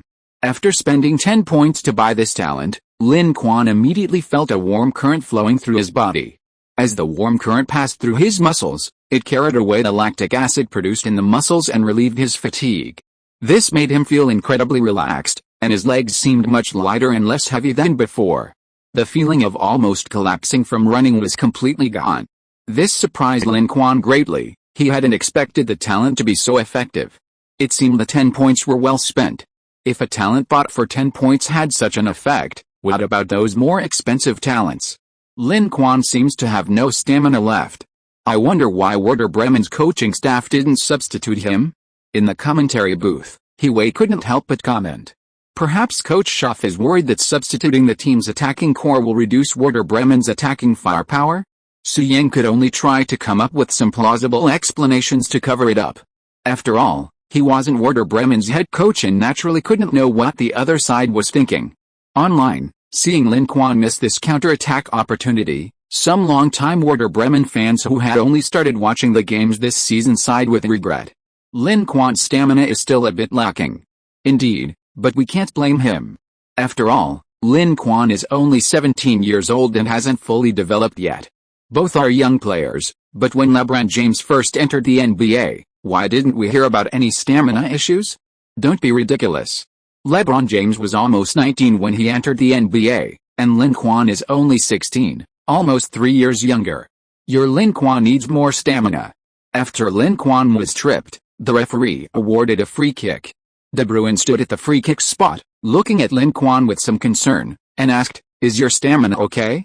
If you can't run anymore, stay in the front court for a while, and I'll try to pass the ball to you. You can just relax and enjoy the easy baskets." Lin Quan had just unlocked his talent and was full of energy at this moment. However, hearing De Bruyne's words, he was still a little touched. This guy was quite considerate. "Thanks, my stamina's fine. When you pass the ball later, try not to pass it to my feet. Give me a little lead so I can get past the defenders." Lin Quan then jumped a few times to indicate his stamina was no problem. De Bruyne thought his opponent was just putting on a brave face. He clearly had no energy left. Why would he pass with a lead? If he really gave him a lead, and he couldn't run, wouldn't he be giving the ball to the opponent? However, out of consideration for his friend's pride, he didn't voice his concerns. Chapter 60 Your Lin Emperor, Unbridled Arrogance. Having previously scored a goal using a free kick tactic, Hanover was extremely cautious with this free kick. They tightly marked Lin Quan, denying him space to receive and pass the ball, lest he deliver a precise cross like before. They were also prepared to launch counterattacks after winning possession. If the opponent dared to pass to Lin Quan again, they would show them the power of Hanover's fast counterattacks. However, De Bruyne wasn't foolish. Seeing how tightly the opponent marked Lin Quan, he didn't choose to play a tactical combination with him, instead directly kicking the ball into the penalty area. After the free kick was taken, the Werder Bremen players in the penalty area immediately started running, shoving and jostling with the defenders for the ball's landing point. The ball was headed away by a Hanover player, but still fell to the feet of a Werder Bremen player outside the penalty area. Socrates immediately passed the ball to De Bruyne, allowing the latter to organize the attack. De Bruyne then passed the ball to the near post, this time finding his teammate and delivering a very accurate pass. However, Masia headed the ball wide under pressure from the defender, making him somewhat embarrassed, and he gave De Bruyne an apologetic gesture. It was Hanover's turn to counterattack, but due to being one midfielder short, and Werder Bremen's fearless and aggressive midfield battles, they were at a disadvantage in the midfield duels, unable to get the ball to their forwards. In the 88th minute, while Hanover's midfield maestro Hussey was orchestrating an attack, Werder Bremen's captain Fritz seized the opportunity, making a tackle and dispossessing the ball. Werder Bremen immediately launched their counter-attack. The ball quickly reached De Bruyne's feet, and he looked up towards the attacking third. Hunter, Lin Quan, and Arnautovic were all making runs. Lin Quan had the most defenders around him, but he was half a body length ahead. If the ball had been passed to him with a little more anticipation, he would have been one-on-one with the goalkeeper. De Bruyne had initially been concerned about Lin Quan's stamina, so he hadn't prioritized passing to him. But seeing his friend running desperately, De Bruyne chose to trust his teammate. So what if they concede? He could just take a yellow card and use fouling tactics to stop the attack. He couldn't let his efforts go to waste. He'd given it his all, he couldn't just let him not pass. Thinking this, after passing the ball, De Bruyne chose to close in on the opponent's midfield maestro, prepared to intercept or even foul. Seeing De Bruyne pass the ball to Lin Quan, Coach Schaff was somewhat displeased. In his opinion, Lin Quan's position wasn't ideal, and his stamina was almost depleted. Passing the ball to him at this point was far less effective than passing it to another attacking player. He wasn't the only one who thought this, the Hanover players shared the same opinion. The two defenders marking Lin Quan almost burst out laughing when they saw De Bruyne choose to pass the ball to him. Werder Bremen's counterattack was very threatening, but passing the ball to this kid was practically handing them the ball. They had already noticed that the opposing number 10 was running out of energy. Although he was running at full speed, it was only the last gasp of his strength. A little physical contact would be enough to push him aside and neutralize the attack. So, the two defenders tacitly chose to close the goal and defend, intending to end Werder Bremen's attack. However, a scene that surprised them occurred. Just as they were trying to close the goal, Lin Quan suddenly accelerated and rushed out from between them. Moreover, after rushing out, his speed did not decrease, but increased, quickly leaving them behind, and they didn't even have time to foul him. How could this guy still have the energy to run so fast? The two Hanover defenders were dumbfounded. Not only were they dumbfounded, but the audience and even the TV commentators were dumbfounded. Wasn't he supposed to be out of energy? How could he still run so fast? After getting past the two opposing defenders, Lin Quan received a pass from De Bruyne and successfully dribbled into the penalty area. The goalkeeper didn't rush out, He stood in front of the goal, lowered his center of gravity, and spread his arms to prepare for a save. Lin Quan glanced at the opponent's position and made a gesture as if he were shooting towards the far corner. The goalkeeper, unsuspecting, immediately moved towards the far corner. But to his dismay, just as he pushed off with his leg to defend the far corner, the opponent suddenly feinted the ball and shot towards the near corner. Now, his center of gravity had been deceived, and he was unable to make an effective save, forced to watch helplessly as the ball flew into the goal. This move was Messi's signature series of feints, a surefire way to fool goalkeepers. Even Buffon had been fooled by Messi using this technique. Using it against ordinary goalkeepers naturally had a high success rate. Goal. The score is now 4-2. It's Lin Quan again. He stepped up once more, contributing a brilliant goal. On the CCTV commentary booth, he excitedly exclaimed, 2 Telecom Cup matches, 3 league matches, 5 consecutive matches with outstanding performances. He felt he was witnessing the birth of a superstar. Especially considering his physical limitations, the fact that he still managed to score this goal with all his might is truly admirable. Online, netizens are buzzing about Lin Quan's goal. Everyone thought he was exhausted, but his performance nearly 90 minutes into the game was completely unexpected. Holy crap, Lin's stamina is beyond imagination. It's been almost 90 minutes, and he's still running so fast. Lin, I'm sorry, I shouldn't have doubted your stamina. He's only 16 and has this kind of stamina. I can't even imagine what he'll be like when he's 20. Tisk tisk, Barcelona has struck gold. I feel like our dynasty can continue for another 500 years. He scored in 3 consecutive matches. He's going to snatch the Bundesliga Golden Boot. I checked, and Lin Quan seems to be temporarily ranked first in the top scorers list of the 5 major leagues. Awesome, Lin. Besides the netizens discussing the match normally, there was also a group of netizens who loved creating memes and making jokes, and they started making up jokes. Your Lin, the Emperor, has unlimited stamina. Lin, the Emperor, Lin, infinitely arrogant. Your Lin, the Emperor, is unpredictable. When young, I didn't know there was an Emperor Lin. I mistook Messi and Ronaldo for football kings. The late Eastern Han Dynasty had Joyu. Werder Bremen has an Emperor Lin. The nickname Emperor Lin originated when fans compared LeBron James's stamina to Lin Quan's. It's unclear who bestowed it upon him. Because it's catchy. The nickname has become widely accepted. Once someone is given the title of Emperor, it inevitably becomes the subject of memes and jokes. However, the fans didn't seem to have any malicious intent or engage in personal attacks. It was mostly just playful banter. Of course, Lin Quan, thousands of miles away, was completely unaware of this. After Lin Quan scored this goal, Hannover 96 was severely impacted. The players' fighting spirit deflated like a punctured ball, and they were no longer able to cause any trouble. Soon, the final whistle blew, and Werder Bremen defeated Hannover 96 in 4 halves away, achieving their 2nd consecutive league victory. There weren't any major upsets in this round of Bundesliga matches. League leaders Bayern Munich easily defeated Mainz 3-1 at home, continuing to lead the standings with 3 consecutive wins. Last season's Bundesliga champions, Borussia Dortmund, finally secured a victory at home this round after 2 embarrassing draws. They decisively defeated Bayer Leverkusen 3-0, earning 3 points and moving up to 7th place in the standings. The most surprising result came from newly promoted Eintracht Frankfurt, who defeated Hamburg 3-2 at home, achieving 3 wins out of 3. They sit 2nd in the standings, behind Bayern Munich on goal difference. Below them, Werder Bremen sits in 3rd place with 2 wins and 1 draw, accumulating 7 points. Bayern Munich has been in excellent form this season, establishing their lead early on. Frankfurt's impressive start to the season has also surprised many. Many were hoping to see another Kaiserslautern miracle, but Frankfurt has yet to face a team ranked higher in the standings, making their current form less impressive and their long-term sustainability uncertain. Another surprising team is Werder Bremen.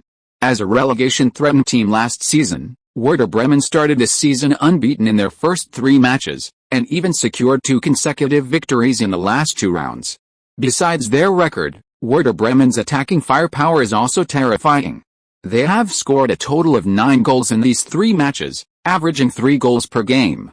This number of goals ranks 2nd among the 18 teams in the Bundesliga, second only to league leaders Bayern Munich.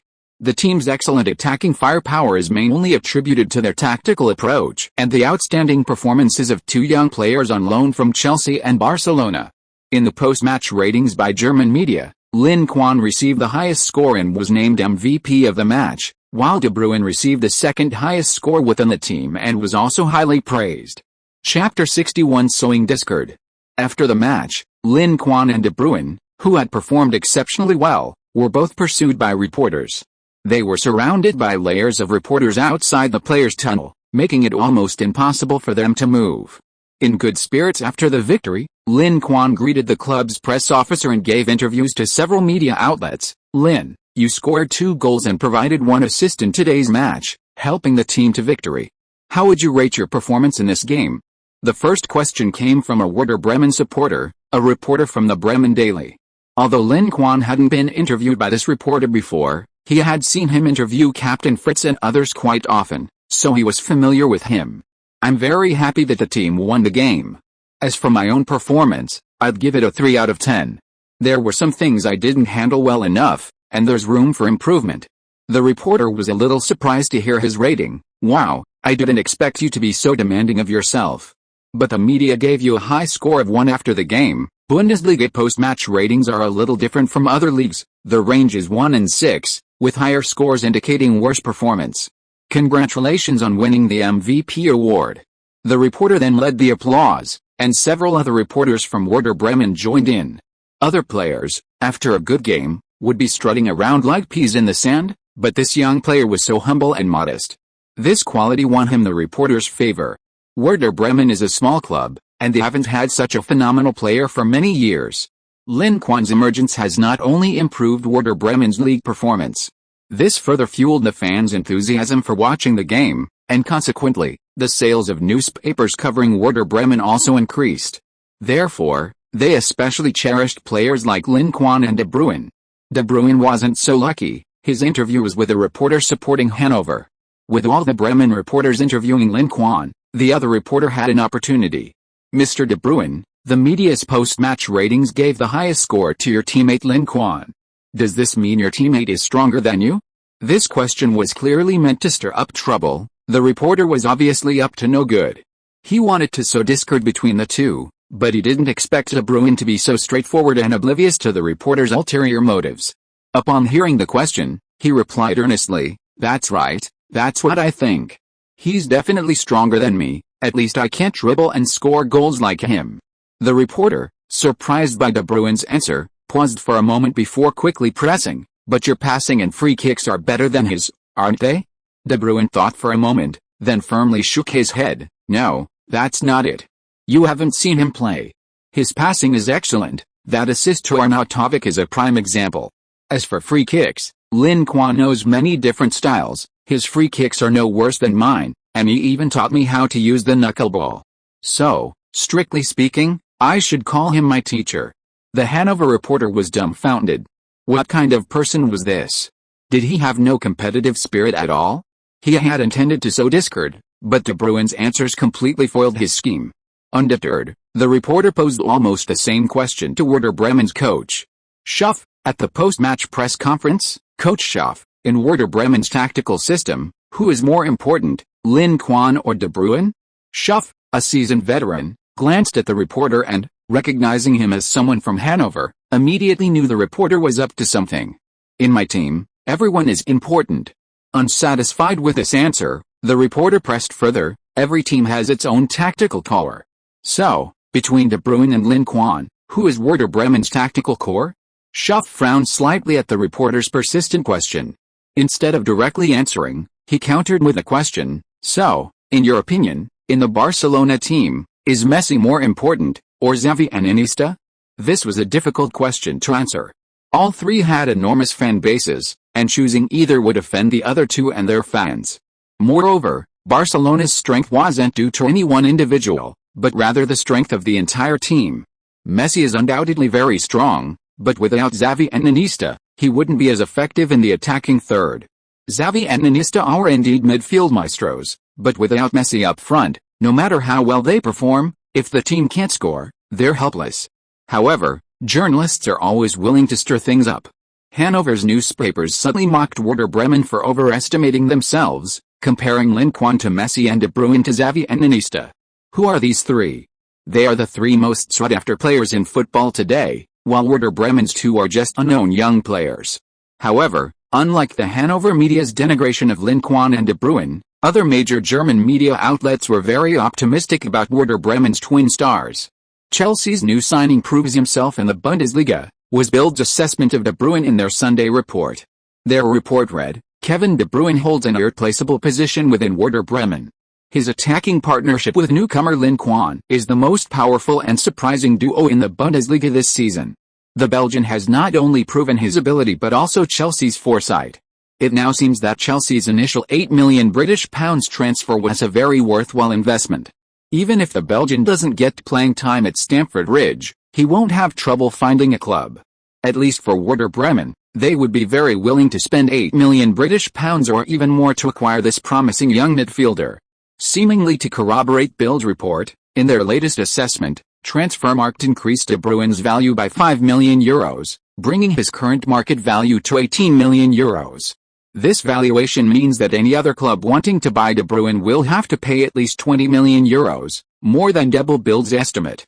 Experts at Transfermarkt wrote, De Bruyne is an excellent attacking player who can adapt to multiple positions in the forward line. He possesses excellent footwork and technique, as well as the vision and overall understanding of a top midfielder. His passing is impressive. He always seems to find gaps in the opponent's defense and deliver the decisive blow. Considering he's only 21 years old, he's very young and has enormous potential for growth.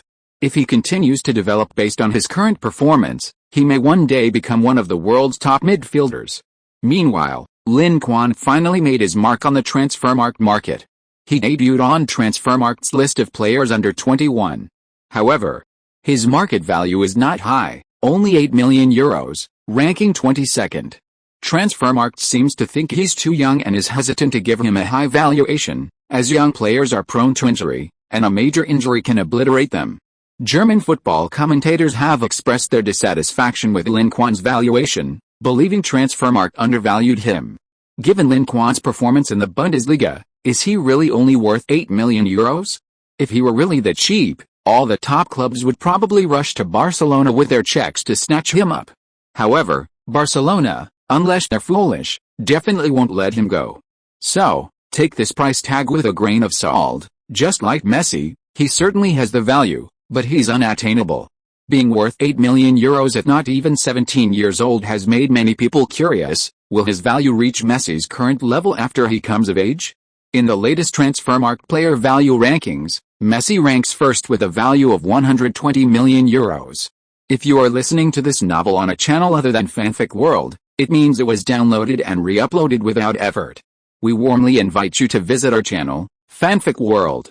There you will find the original version of this story and many other novels of various genres. We look forward to seeing you dive into a world of incredible novels. Chapter 62 Winger? Attacking midfielder? September 22nd, the fourth round of the Bundesliga kicked off. Werder Bremen hosted Stuttgart at home. Thanks to the team's excellent performance, 48,000 fans attended the match, filling the massive Weser Stadium to capacity. The Werder Bremen fans sang their team anthem loudly, waving green flags, eager to see their star duo perform on the field. Since its decline, Werder Bremen hadn't seen such a vibrant transfer market in a long time. This greatly surprised the club, with club president Fischer even considering keeping the two young players. However, this was just wishful thinking. Their current market value was already high, and it would only increase in the future, making it difficult for Werder Bremen to afford them. Furthermore, the more talented a player is, the more they seek a bigger and better stage, and Werder Bremen clearly wasn't that kind of stage. So even if they could raise the money, the players themselves might not be willing to stay. Besides regular fans, several scouts were also present in the stands. That looks like an Atletico Madrid scout. I recognize him even though he's wearing sunglasses. He's an Everton scout. George had already spotted several of his colleagues in the stands. And these were just the ones he recognized. He had no idea how many others were there. Some scouts were there to observe De Bruyne, while others were there to observe Lin Quan. The young winger he'd met briefly before seemed to be gaining increasing attention from major clubs. George was somewhat annoyed, He was the one who first spotted the player. However, the information he submitted to Chelsea had been shelved and ignored. It made sense. Chelsea's owner, Abramovich, didn't like buying underage young talents. He preferred established superstars like Shevchenko and Torres. Werder Bremen and Stuttgart weren't traditionally strong teams, but both played an aggressive style of football. The match was a goal fest for the fans. Just 13 minutes into the game, De Bruyne opened the scoring with a free kick. In the 24th minute, Stuttgart's Harnik equalized, bringing the two sides back to level terms. In the 34th minute, Lin Quan suddenly broke through on the right flank, executed a series of 1-2 passes with his teammates, and finally received a pass from De Bruyne in the penalty area, scoring to change the score. Werder Bremen regained the lead. This goal caught the eye of many scouts, who quickly jotted it down in their notebooks. This player's dribbling and breakthroughs are very sharp, possessing extremely strong individual skills. However, he is also good at cooperating with his teammates and doesn't recklessly try to go it alone. His passing vision is excellent, and his footwork is delicate, befitting his La Masia Youth Academy background.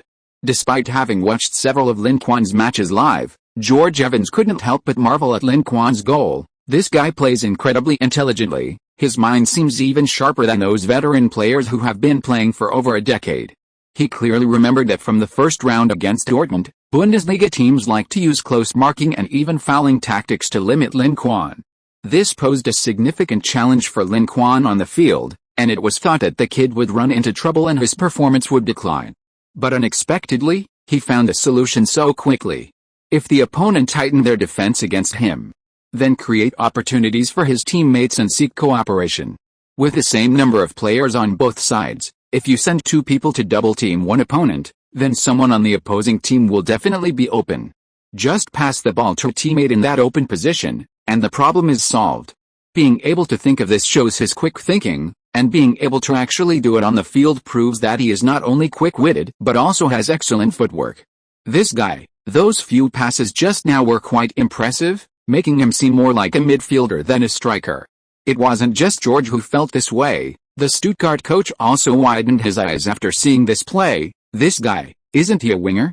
Why does he seem to be playing as an attacking midfielder? He observed carefully and indeed found that Lin Quan's position on the field was not fixed. Although he was a right winger, his movements encompassed the entire midfield and attacking area, not confined to the right flank. He frequently interchanging positions with Werder Bremen's central midfielders, running into the center. This left Stuttgart's left back, who was defending him, somewhat bewildered. If he followed, he would lose his position. If he didn't, the opponent would create a local numerical advantage in the center. If the teammates' defensive coordination wasn't good enough, it was easy for a suddenly appearing attacking player to completely disrupt the defensive formation, leading to gaps in the defense and ultimately conceding a goal. Was this tactic his own idea, or an arrangement by the Werder Bremen coaching staff?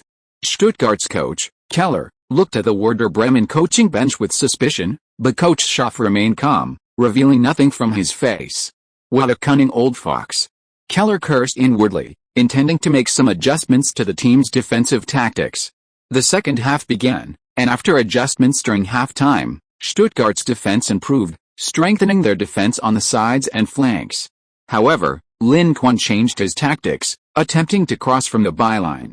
This caught Stuttgart off guard. Their fullbacks alone couldn't stop the crosses, allowing Werder Bremen to continuously send the ball into the box. Fortunately, their aerial duels were well executed, preventing Werder Bremen from finding any clear opportunities. Both sides continued their offensive pressure, with the goals still being scored. In the 66th minute, Stuttgart striker Kaká found an opening in the box and scored to equalize. In the 78th minute, Werder Bremen's attack created chaos in Stuttgart's penalty area. After passing to teammate, Lin Quan immediately moved towards the box, looking for an opportunity to cut inside. However, upon entering the box, he saw his teammate's shot saved by the goalkeeper, and the ball rolled to his feet. Such good luck? Without a second thought, Lin Quan swung his leg and shot directly at the goal. The goalkeeper was still lying on the ground, and the Stuttgart goal was completely undefended. Lin Quan thought he had the ball and when he went for the rebound, but unexpectedly, the ball hit Stuttgart winger Harnik's arm and bounced away. The Werder Bremen players, seeing the handball, immediately raised their hands to the referee. Because the opponent had an outstretched arm, The referee didn't hesitate and immediately issued a yellow card. Combined with his previous yellow card, it became a red card, sending him off. Harnik was almost in tears. He hurriedly explained that it wasn't intentional, he just happened to be there and instinctively protected himself when he saw Lin Quan shoot, without any intention of handball. But the referee didn't see it that way. He believed it was a deliberate handball, and if he hadn't blocked the shot, Lin Quan's shot would likely have gone in. According to football refereeing standards, he considered the yellow card lenient. He couldn't just pretend he didn't see it, could he? Harnik was frustrated, and so was Lin Quan. Although the referee awarded a penalty, a direct goal was definitely better than another penalty. After all, penalties can be saved, and a direct goal isn't as valuable as a penalty kick. Fortunately, he was very steady with his penalty, calmly converting it. Stuttgart was forced to play with 10 men after being sent off. Since the player sent off was their key attacking player, their attack stalled. Ultimately, Werder Bremen defeated Stuttgart 3-2 at home, achieving their first three-game winning streak of the new season. Stuttgart, due to this defeat, only managed 1 point in 4 matches, dropping directly into the relegation zone. This round of matches saw another upset. Last season's defending champions, Borussia Dortmund, lost again, this time to Hamburg, second to last in the standings. This shocked everyone, raising doubts about Dortmund's form. Can they still perform? After 4 rounds, Borussia Dortmund has only managed 1 win, 2 draws, and 1 loss, accumulating just 5 points and trailing league leaders Bayern Munich by a significant 7 points. Given Bayern's dominance in the Bundesliga, it's practically a done deal for Dortmund to fail in their title defense. It's worth noting that newly promoted Eintracht Frankfurt continue their underdog run, defeating Nuremberg 2-1 away from home, achieving their 4th consecutive victory, just like Bayern. Chapter 63 Penalty Shootout. After the 4th round of the league, the German Cup matches began as scheduled. Werder Bremen faced their first opponent in the German Cup, a team from the 3. Liga, Mustafa. Because the 5th round of the Bundesliga was 2 days later, during which the team would travel to Freiburg, Schuff, in order to conserve energy and avoid injuries, heavily relied on substitutes and young players in the match against Mustafa. Key players like De Bruyne, Lin Quan, and Fritz were on the bench, and some key players weren't even included in the squad. It was initially thought that their opponents, being a 3. Liga team, wouldn't pose much of a threat. After the match started, Elia, returning from injury, scored in the 45th minute of the first half, seemingly confirming this. However, in the second half, the tide turned dramatically. Mustafa's striker Taylor scored 2 goals in the 54th and 81st minutes, not only turning the game around but also pushing Werder Bremen to the brink of elimination. Fortunately, Werder Bremen's young striker, Füllkrug, stepped up, scoring in the 85th minute to equalize the score. At this point, Schuff hesitated. With limited time remaining, should he bring on key players like Lin Quan and De Bruyne for a final push and a potential game winner? After some thought, he decided to wait and see, satisfied with the performance of his young players in the final stages. Moreover, according to the tournament rules, a draw would result in extra time. Extra time had 30 minutes, enough time for him to make substitutions. Ultimately, the 90 minutes of regulation time ended without either side changing the score, leading to extra time. Once extra time began, Mustafa's players suddenly launched a fast break, changing the score again in the 96th minute, putting Werder Bremen behind once more. Schuff couldn't stand it anymore. He called Lin Quan and De Bruyne to warm up and prepare to come on. But just then, an unexpected incident occurred on the field. Werder Bremen's players were desperate to equalize, but their attack was thwarted by another counter-attack. Bremen's striker, Taylor, received the ball and surged into their own half. Socrates, trailing at the back, was forced to foul him, disrupting the attack but paying a heavy price, a straight red card. Now, Werder Bremen were not only down by 1 goal but also down to 10 men. Schuff was speechless. He had a feeling his team was about to lose. He immediately substituted Lin Quan and De Bruyne, among others. Seeing the opponent bring on 3 key players, Mustafa knew they were going all out. They immediately tightened their defense, continuing their extreme counter-attacking strategy. They had played this way in the first half and even scored 2 goals using it. Now that they were leading, the opponent's attack would only be more desperate, making counter-attacking even more effective. Seeing their opponents park the bus, Lin Quan had a strange feeling. They were used to parking the bus against strong Bundesliga teams, and he never expected that someone would use this tactic against them. Breaking through a dense defense is indeed not easy. After Werder Bremen made substitutions, the players actively exchanged passes in the midfield and attacking third. However, there were too many players inside and outside the opponent's penalty area, making the passes easy to intercept. Even when the ball was passed out, it was difficult to receive it under close marking. And even if they did receive it, there was no space to dribble or shoot. So Lin Quan changed his strategy and began to forcefully break through to draw fouls and win free kicks for the team. However, this tactic didn't seem to work very well either. De Bruyne and his own free kicks were either blocked by the wall or saved by the goalkeeper. As time ticked away and the score remained behind, the Werder Bremen players became impatient. The home fans of Mustafa were even ready to celebrate, just waiting for the referee's whistle. In the 118th minute, Lin Quan received the ball outside the penalty area, dribbled laterally to track defenders, and then passed it to De Bruyne. De Bruyne, without stopping the ball, passed it to the left flank, where a Werder Bremen player received it and lofted it into the box. Chaos erupted immediately in the penalty area as players from both sides shoved and jostled for headers. However, after 2 hours of play, both sides were exhausted, and despite their efforts, none could reach the ball. The first bounce went unclaimed, and the second bounce was controlled by a Mustang player who desperately headed the ball away. But the ball didn't travel far, and Lin Quan, seeing its trajectory, immediately accelerated, chested it down, evaded a defender, and unleashed a powerful shot. The goalkeeper reacted quickly, instinctively making a save. But the ball was too powerful. Although his hand touched it, he couldn't stop it, and the ball bounced back into the 6-yard box. Because the ball was too close to the goal, the penalty area was packed with the legs of players from both sides. Mustafa's players dared not clear the ball with a long kick, failing to clear it immediately. In the chaos, someone's foot struck the ball, sending it into the net. Seeing the net wobbling, De Bruyne spread his arms, mimicking a low-flying motion, and sprinted along the edge of the pitch in celebration. He had rushed forward after seeing Lin Quan shoot, hoping for a rebound opportunity. Unexpectedly, the ball actually bounced right in front of him, so of course he didn't hold back. This goal greatly boosted Werder Bremen's morale. While Mustafa's players were filled with frustration, they were just 1 minute away from victory, and now it seemed like a sure thing had slipped away. After De Bruyne equalized, extra time ended with a final score of 3-3, leading to a penalty shootout.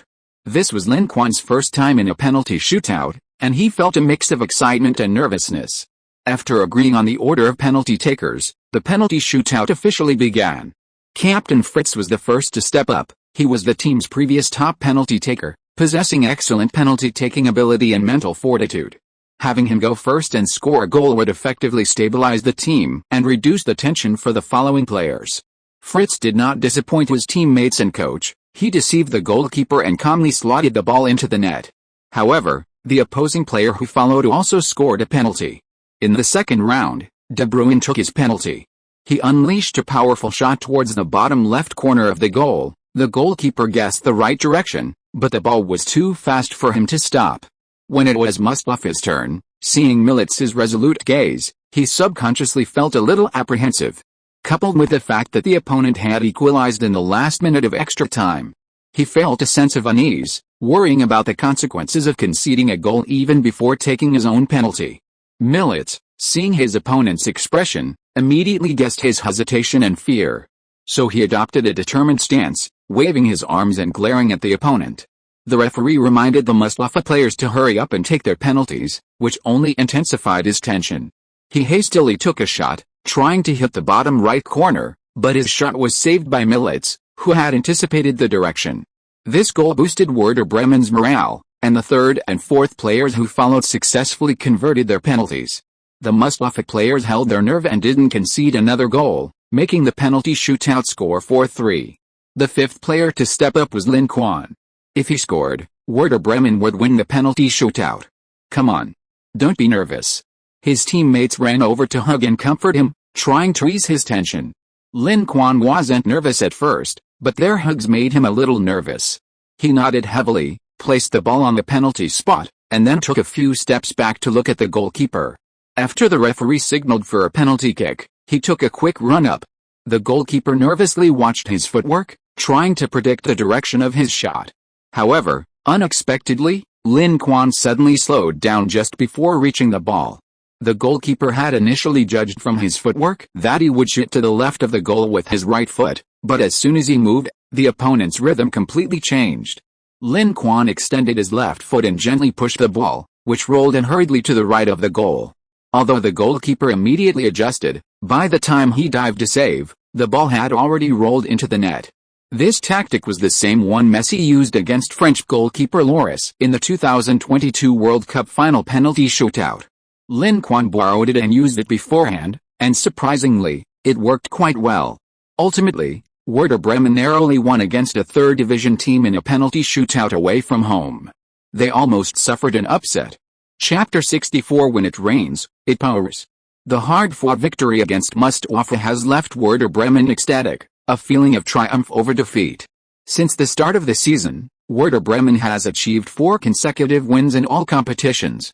Their next opponent in the German Cup has been determined, Bundesliga side Augsburg. Although their opponent is a Bundesliga team, Augsburg is currently ranked 16th in the standings, in the relegation zone. For relegation-threatened teams, avoiding relegation in the league is their primary objective, while cup competitions are something they can forego. Therefore, Werder Bremen is full of confidence.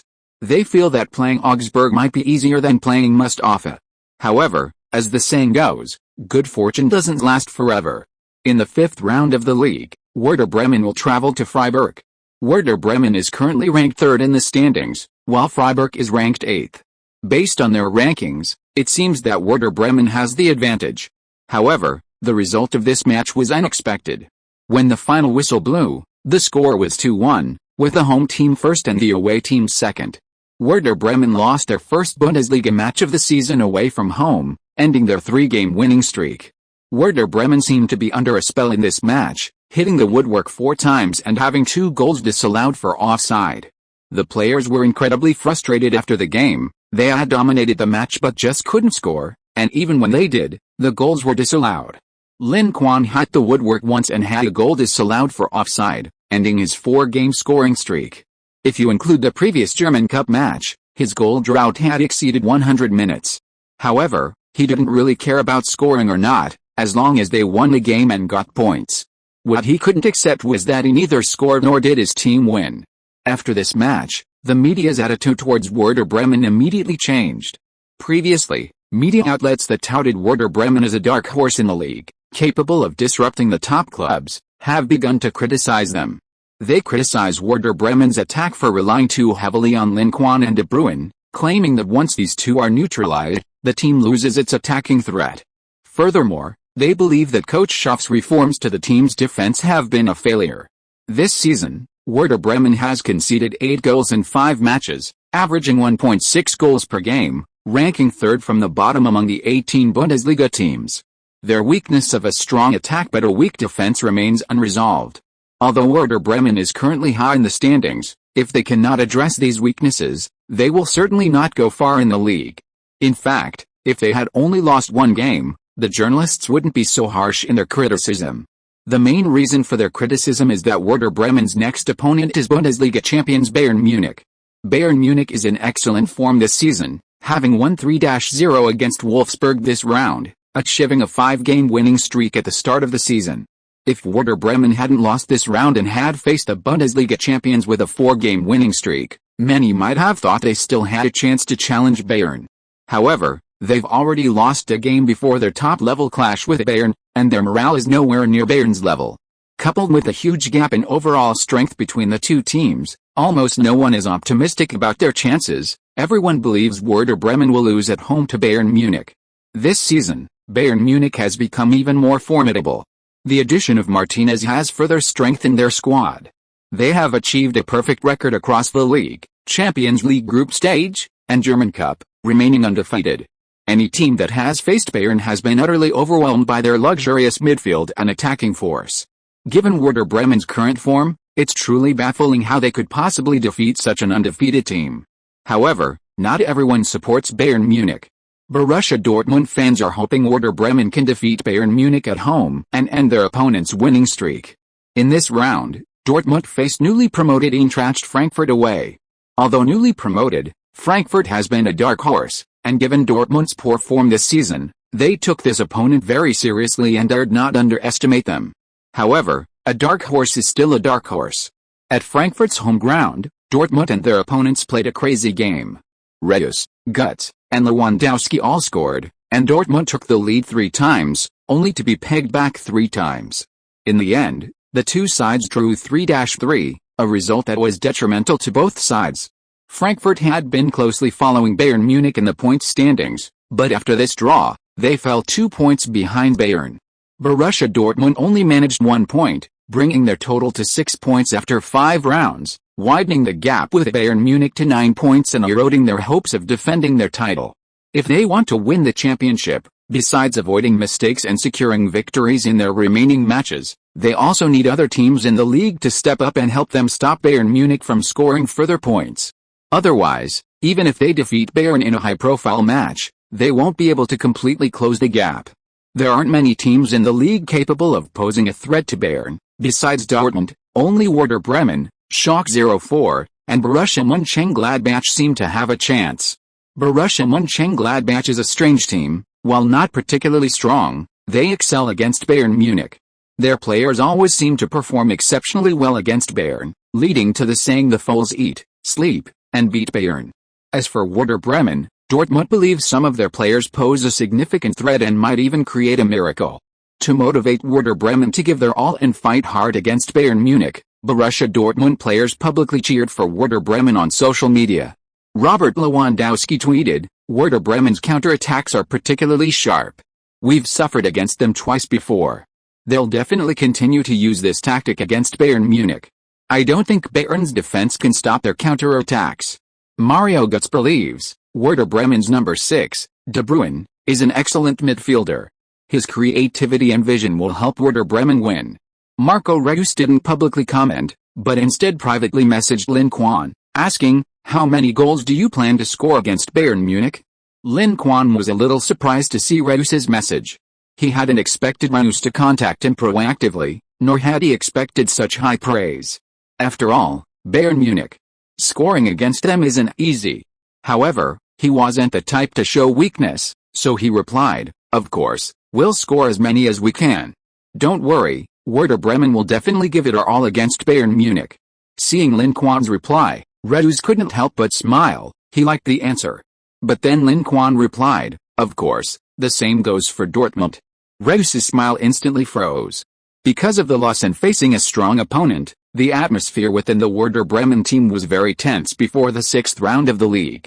Coach Schaff had been wearing a stern face for the past few days, rarely smiling. The assistant coaches were the same, all looking worried, clearly lacking confidence for the upcoming matches. This season, Bayern Munich's attacking force was simply terrifying. Robben, Ribéry, Mandzukic, Gomez, Thomas Müller, and others, each possessed extremely strong scoring ability. Werder Bremen, on the other hand, was a team with a very poor defense, which meant they could hardly contain the opponent's attack. Unable to contain the opponent's attack, are they supposed to simply out-attack? With the addition of Martinez, Bayern's midfield has become even stronger, not only supplying more ammunition to the forwards but also effectively intercepting the opponent's attacks. Facing such a comprehensively upgraded Bayern Munich, is there really a chance of winning by simply going toe-to-toe with attack? Chapter 65: The arrival of the Bundesliga giants. Before the match against Bayern Munich, Lin Quan received a call from Guardiola. October 1st was his wedding day with Sarah, and he needed to confirm when Lin Quan would be returning. After the match against Bayern, "If there are flights that night, I'll just fly there directly. You don't need to pick me up, I'll ask someone for directions." Hearing Lin Quan's suggestion, Guardiola thought for a moment and advised, "Then come back on the morning of the 30th. The security situation in Catalonia isn't good, I'm worried about your safety if you come back at night." Lin Quan considered it. The unemployment rate in Spain was high, and there were separatist disturbances in Catalonia. It was indeed quite dangerous at night. So he readily agreed to Guardiola's suggestion. "So, the match against Bayern is coming up soon. Are you confident you can beat them?" After discussing personal matters, the two naturally turned to football. The match between Werder Bremen and Bayern Munich was not only highly anticipated in the Bundesliga, but also followed by many people in Spain and even throughout Europe. Currently, Only two teams in the top 5 European leagues are on a winning streak, Bayern Munich and Barcelona. These two teams are also among the best in European football, boasting massive fan bases, leading to widespread online discussion. Everyone is curious, which team's winning streak will last longer, and which will be ended sooner? Honestly, I'm not very confident. Although the coach has devised some targeted tactics against a top team like Bayern, those tactics might not work. The overall strength gap between Werder Bremen and Bayern is significant, and Lin Quan doesn't believe his individual ability can bridge that gap. Football isn't a one-man sport, but a team sport involving 11 players. Any problem in any link can lead to defeat. And the 2012-2013 Bayern? Can you find their weaknesses? Lin Quan doesn't think he has that kind of insight. He believes that this season's Bayern is undoubtedly the strongest team in football today, without a doubt. A team that can sweep Juventus 4-0 and thrash the dream team Barcelona 7-0 is no easy opponent. Yes, it's good that you can face reality and not become blindly arrogant just because you played a few good games. On the other end of the phone, Guardiola smiled with satisfaction upon hearing Lin Quan's words. However, Bayern isn't invincible. Lin Quan paused for a moment, then quickly perked up and listened attentively. A few minutes later, Guardiola hung up. Looking at the phone in his hand, he shook his head and chuckled. "Kid, this is all I can do for you. Whether you can create a miracle depends on your own performance." Meanwhile, Lin Quan also fell into deep thought after putting down the phone. As a transmigrator, he naturally knew that Bayern Munich had hired Guardiola as their head coach after Heynck's retirement. However, he hadn't expected the contact to begin so early, and that Guardiola had such a thorough understanding of the Bayern squad. It seemed that the two sides had already signed a preliminary agreement. Frankly speaking, Guardiola's tenure at Bayern wasn't exactly successful. Heynck's Bayern Munich had reached its peak, while Guardiola's radical reforms failed to build upon Heynck's foundation and instead damaged the already formidable squad, causing Bayern's Champions League performance to plummet and preventing them from creating a new dynasty. Thinking of this, Lin Quan sighed. "Fine, Bayern it is then. At worst, I'll go and help them out, so they get less criticism." On September 29th, the highly anticipated 6th round of the Bundesliga officially kicked off. At 3:30 p.m., third-placed Werder Bremen hosted league leaders Bayern Munich at home. This was the most anticipated match of the round, with several media outlets, including Art and Sport Germany, choosing to broadcast it live. The massive Weser Stadium was packed. All 50,000 tickets had been sold out the day before the match. Of the 50,000 spectators in attendance, 45,000 were Werder Bremen fans, and 5,000 were Bayern Munich fans who had traveled with their team. The vast stadium resembled a green sea, with the Werder Bremen fans' loud chants completely drowning out the cheers of the Bayern Munich supporters. These noisy crows, do they think they can win by being loud? Don't worry, our team will definitely humiliate them on the field. That's right, today we'll not only win the game, but we'll also turn their goal into a sieve. Hell, with Werder Bremen's defense, our powerful attack will score at least 5 goals today. Although the Bayern fans were outwardly intimidated, they weren't worried at all. They all believed their team could win the game, and by a large margin. After all, the two teams were vastly different in terms of both overall strength and recent league form.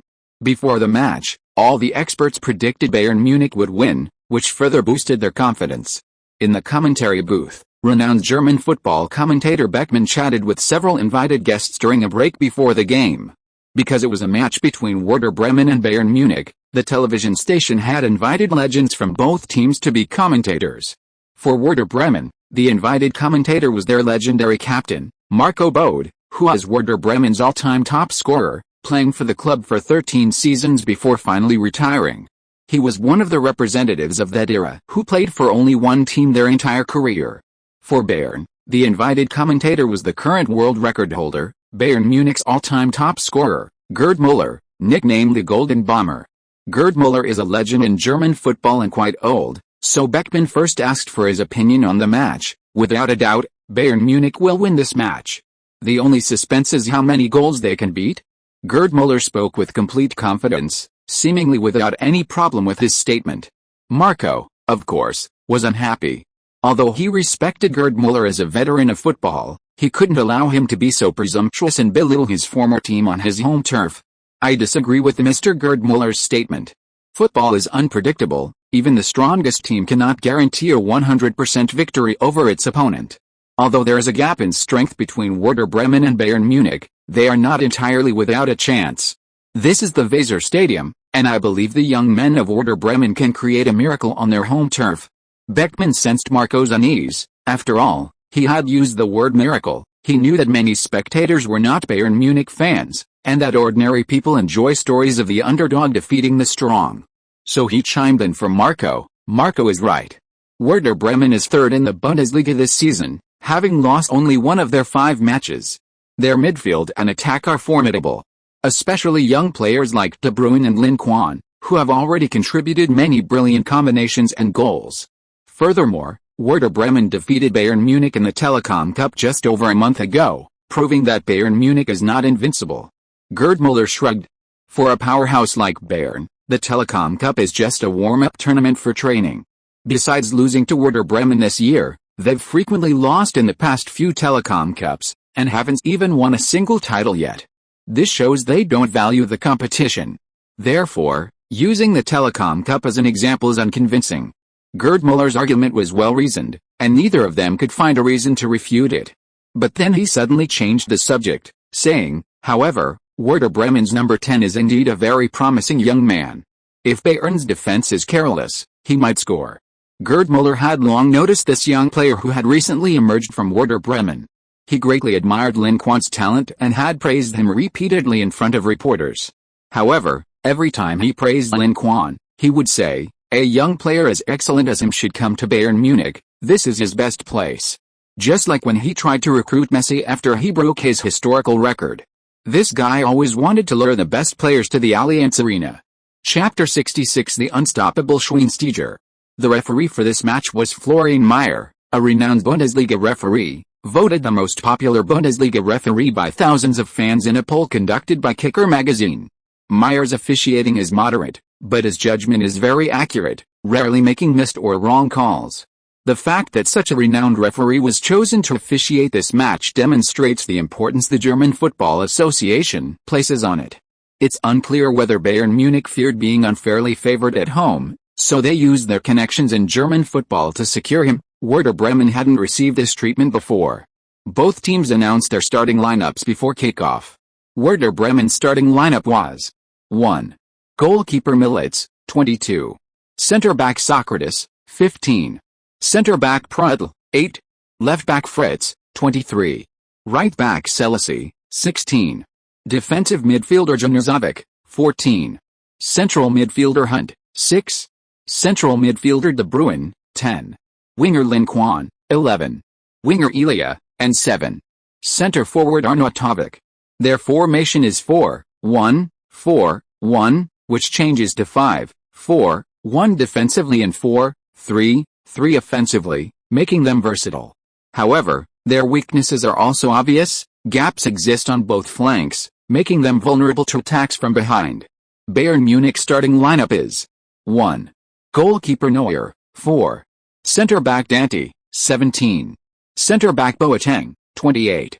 Left-back Badstuber, 21. Right-back Lahm, 31. Defensive midfielder Schweinsteiger, 30. Defensive midfielder Gustavo, 7. Left winger Ribery, 25. Right winger Müller, 39. Attacking midfielder Cruz, 14. Center forward Pizarro.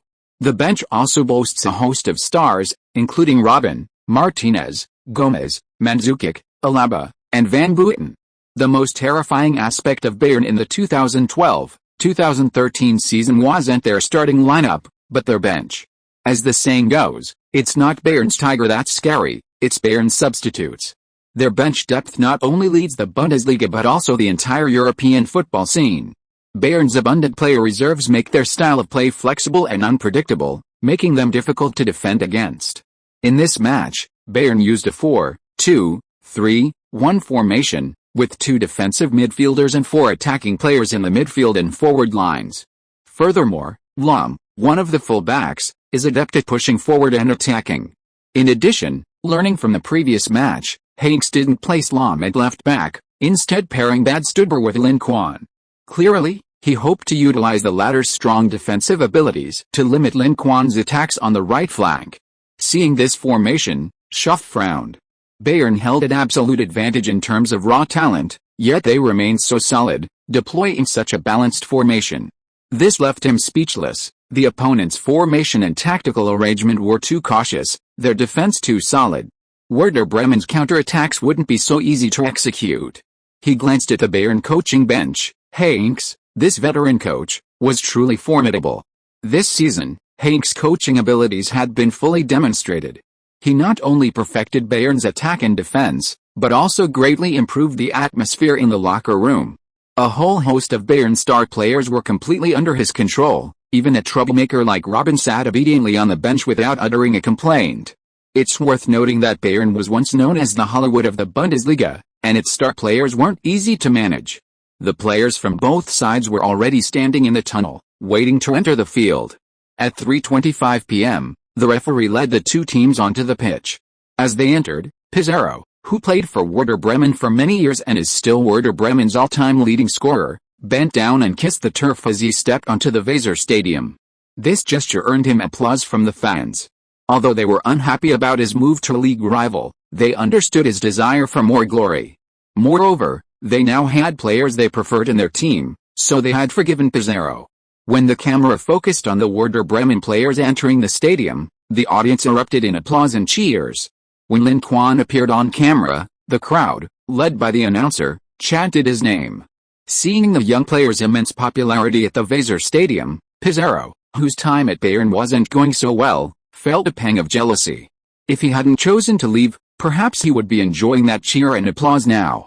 During the pre-match coin toss, Bayern won, forfeiting their right to kick off and choosing the right side of the pitch. Werder Bremen kicked off. De Bruyne passed the ball to Arnautovic, who passed it back to Hunt and immediately made a run forward. Hunt didn't pass to Arnautovic, as the latter was quickly surrounded by Bayern's defense and had no chance to receive the ball. He passed the ball to Lin Quan on the wing. Lin Quan received the ball and saw Bayern's defense moving rapidly, with several Bayern players blocking his path. If he recklessly chose to dribble past his opponent, the chances of being intercepted were extremely high. Without a good opportunity, Lin Quan passed the ball back to Ronaldinho to draw Bayern players out and widen the gaps in their defense. However, Bayern was clearly prepared for this. Their three defensive lines maintained a reasonable distance and coordinated well, never revealing any weaknesses. Indeed, Bayern Munich's defense had become even stronger this season, making it extremely difficult to find gaps and break through their defense and positional attacks. After a few passes in their own half, Werder Bremen's players were immediately pressed. Forced to risk passing forward, they found Bayern's players excellent at marking Werder Bremen's attacking players, their pressing and interceptions limiting Werder Bremen's passing. Werder Bremen's players, lacking finesse, quickly lost possession in the intense physical battles. Fortunately, they hadn't intended to engage in a positional battle with Bayern. After conceding a goal, they obediently retreated to their own half and began parking the bus. Seeing their opponents park the bus in their home stadium, Heynckes' face twitched slightly. If Werder Bremen weren't playing against Bayern Munich, this move would surely have drawn boos from the fans. With their opponents parking the bus, Bayern naturally couldn't just stand by. So he waved his hand, signaling his team to press forward and launch an attack. Here it comes. Coach Schaff immediately sat up straight, his eyes glued to the field. He had anticipated Bayern's attack when they parked the bus, but he wanted to know exactly how they would attack. Bayern had so many attacking options in their attacking third, you could never guess their focus until they executed their tactics. In the 5th minute, Bayern's right winger, Müller, dribbled the ball all the way to the byline, and then, just when the defenders thought he was going to cross, he suddenly passed a ball back. Bayern Munich's defensive midfielder, Bastian Schweinsteiger, started his run before Müller could pass, quickly appearing in the passing lane. His late run caught the defenders off guard, preventing them from immediately distributing players to contest his shot. After receiving the ball outside the penalty area, Schweinsteiger unleashed a powerful shot towards the goal. Fortunately, the angle wasn't perfect, and the ball went just over the crossbar. Schweinsteiger's long-range effort sent a chill down the spines of Werder Bremen's players. The opponent's forward run was too sudden, and Werder Bremen's players couldn't react in time, creating a gap in their defense. Schaff quickly stood up, instructing his players to strengthen their protection outside the penalty area and prevent the opponent from getting such easy shots. However, Schweinsteiger was not so easy to defend against. In the 13th minute, Kroos dribbled past defenders, drawing their attention before passing diagonally to Ribéry. Ribéry cut inside and charged into the penalty area, where Werder Bremen's defenders immediately double-teamed him, blocking his shooting angle and preventing him from getting a shot off. But Ribéry had no intention of shooting. He dribbled diagonally, drawing away defenders and creating space before suddenly passing the ball out of the box. It was Schweinsteiger again, seemingly reappeared on the edge of the penalty area, receiving the ball once more. Junuzovic immediately moved to block him, preventing a long-range shot. But this time, Schweinsteiger didn't choose a long-range shot. Instead, he dribbled forward. Junuzovic was too fast and was easily beaten by Schweinsteiger, who had already entered the penalty area. Ribéry's cut inside caused Werder Bremen's defense to shift slightly to the right. This kind of opening is difficult for most players to spot, but who is Schweinsteiger? He's one of the Bundesliga's top midfielders, and he immediately detected this weakness. The moment he saw Junuzovic pressing forward, he had already planned how to complete the attack. Werder Bremen's left-back Fritz immediately abandoned his marking of Thomas Müller and charged towards Schweinsteiger. As soon as he moved, Schweinsteiger passed a ball to the open Müller. Müller received the ball and passed it back, attempting a 1-2 to get past the Werder Bremen captain. Schweinsteiger had already shaken off Fritz and found space. If he could receive Müller's pass, he would be one-on-one with a goalkeeper. Fortunately, Müller's pass was cleared out of bounds by Elia, who had dropped back to defend, disrupting the attack. Although this Bayern attack didn't result in a shot, it created a greater threat than before. Schaff clenched his fists. He realized that Schweinsteiger was the core of Bayern's attack in this match. Chapter 67 Going alone to the meeting, challenging Neuer. To limit Schweinsteiger, Schaff ordered winger Hunt to drop back and closely mark him, restricting his passing and dribbling. While Hunt couldn't completely shut down Schweinsteiger, his presence did reduce Schweinsteiger's threat to some extent. However, once Schweinsteiger was contained, Bayern's attack immediately changed. Ribéry began to take over the attacking burden, becoming the new attacking core. Bayern also consciously passed a ball to Ribéry, increasing his opportunities for dribbling and cutting inside to shoot. Suddenly, Werder Bremen's right flank became a no-holds-barred zone. This was undoubtedly Ribéry's peak period. His dribbling and cutting inside, as well as his combination with Robben, gave Bayern unparalleled attacking capabilities on the wings. Although Robben didn't play in this match, Ribéry still delivered an outstanding performance. In the 22nd minute, Ribéry dribbled inside and passed to Müller, who dribbled laterally, drawing away a defender before passing the ball back to Ribéry.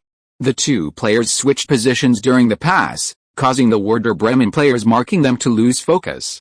Taking advantage of this defensive lapse, Ribéry immediately dribbled into the penalty area. Simultaneously, Pizarro had already created space inside the box, waiting for a through ball. Two Werder Bremen defenders rushed to intercept Ribéry, one cutting off his pass to Pizarro. However, Ribéry's speed was incredible. He accelerated past the Werder Bremen defenders and dribbled towards the byline of the 6-yard box. At this point, he had little angle to shoot, but three Bayern players had already made high-speed runs into the Werder Bremen penalty area, creating excellent scoring opportunities regardless of who he passed to. Just when everyone thought he was going to pass, Ribéry saw an opening in the defenders' positions, took a step into the box, and then shot directly. The shot was extremely sudden. Milic, unprepared for a direct shot, jumped hastily but missed the ball entirely. Fortunately, Ribéry's shot was taken from a narrow angle, hitting the post and bouncing away, allowing Werder Bremen to escape a close call. The opponent's early attacks were extremely threatening. If not for a slightly unlucky final shot, Werder Bremen might already be 2 goals down. Seeing that the opponent was using Ribéry as the core of their attack, Schaff immediately made adjustments, consciously moving De Bruyne to the right flank to assist Lin Quan in defending Ribéry.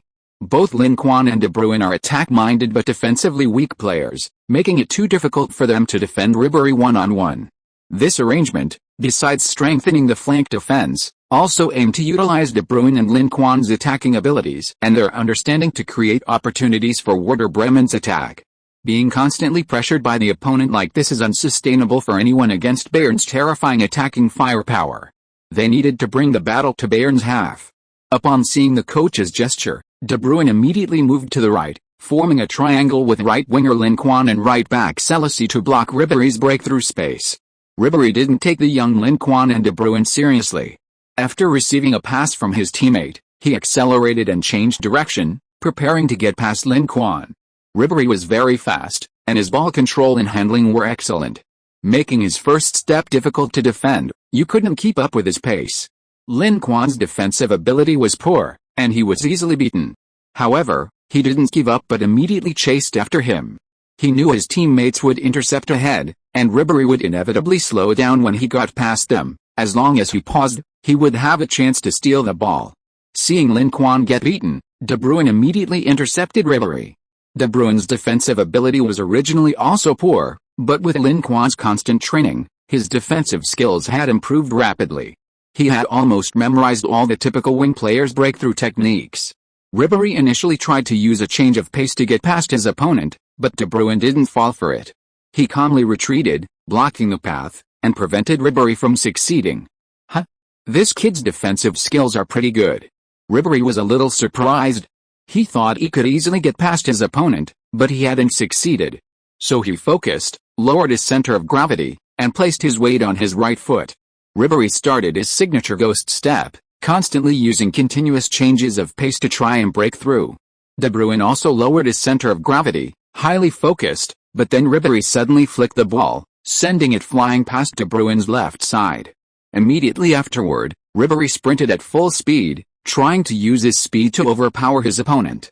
This move was practically Ribery's signature technique. He had explosive power and extremely fast acceleration. The time it took for the defender to turn was enough for him to get past their obstruction. Unless the defender fouled, it was difficult to stop him. After turning, De Bruyne was indeed half a body length behind, but he hadn't completely lost his position. So he desperately stuck to Ribery, trying to stop him from accelerating. De Bruyne, though tall, was a bit light and quickly fell behind in the duel with the scarred man. Being half a body length behind, he couldn't hold on for more than a few seconds before the opponent accelerated, causing him to lose his balance and fall flat on his face. Fortunately, Werder Bremen's fullback Selassie was already charging towards the ball, getting to it first and quickly passing it to Lin Quan. Lin Quan, who had been desperately chasing back, had no other Bayern players around him. He didn't take the ball but turned and sprinted towards Bayern's half. After being pressured for over 20 minutes, it was time for them to vent their frustration. Seeing his teammate break through, De Bruyne quickly got up and rushed out, spitting out bits of grass as he ran. Arnautovic also started sprinting in the attacking third, trying to create space. Although Lin Quan had no intention of passing the ball, his teammates' runs successfully drew away a defender, helping to alleviate some of the defensive pressure. Ribery relentlessly pursued him after losing possession. In Bayern's tactical system, he's involved in both attack and defense, covering the entire left flank. It's no wonder he's called the Allianz Arena King. While Robin isn't, the difference in their defensive effort and impact is quite significant. Ribery is fast, but Lin Quan is no slower. Ignoring the relentless pursuit, he dribbled directly towards Bayern's half. Badstuber, seeing Lin Quan's approach, immediately moved to intercept, intending to coordinate with Ribery to double-team him and dispossess the ball. However, Lin Quan didn't continue his wing play. Seeing Badstuber's interception, he immediately cut inside towards the center. Gustavo, unable to stand idly by, charged towards Lin Quan, intending to triple-team him and steal the ball. This kid's breakthrough at the Allianz Arena last time left a deep impression on the entire Bayern team. Even with 3 players marking him, the Bayern players still lacked absolute confidence. If it were their first time facing Bayern, Lin Quan might have recklessly continued his breakthrough. But this time, he chose to trust his teammates. After drawing Gustavo's pressure, Lin Quan didn't even look behind him, directly passing the ball across to the space on the flank just outside Bayern's penalty area. Gustavo's departure created a temporary defensive gap, and Bayern's other defensive midfielder, Schweinsteiger, who had been actively pushing forward in the attack, was still near the center circle and hadn't been able to immediately return to defend. Bayern's center-back, Dante, with his rich defensive experience, realized the problem and was preparing to close the gap. But before he could get into position, Lin Quan had already passed a ball. Immediately afterward, a green figure rushed over like lightning, appearing first and receiving Lin Quan's cross. Danger! Dante and goalkeeper Neuer were both on edge. The opponent was highly likely to shoot directly from this position. De Bruyne, meanwhile, was poised to unleash a powerful shot, his right leg drawn back and body leaning back. Neuer, seeing this, knew it was a powerful shot and immediately adjusted his position, ready to dive and save. Dante, hands behind his back, slightly turned his body and raised his right leg, trying to block the shot. A powerful shot hurts a lot, and can even cause serious injury. Therefore, when intercepting a powerful shot, defenders need to overcome their fear and dare to step forward to block it. It takes courage. Seeing their actions, De Bruyne surprisingly didn't choose to shoot. Instead, he gently lifted the ball high, a soft lob pass that went over Dante and into the penalty area. At the same time, another green figure rushed into the Bayern penalty area from the left side at incredible speed. Werder Bremen's number 10 received the ball inside the penalty area. At this moment, only the Bayern goalkeeper and his own goal remained in front of him. Chapter 68. A stunning performance, the Bayern president's determination. Our team has performed very well on all fronts this season.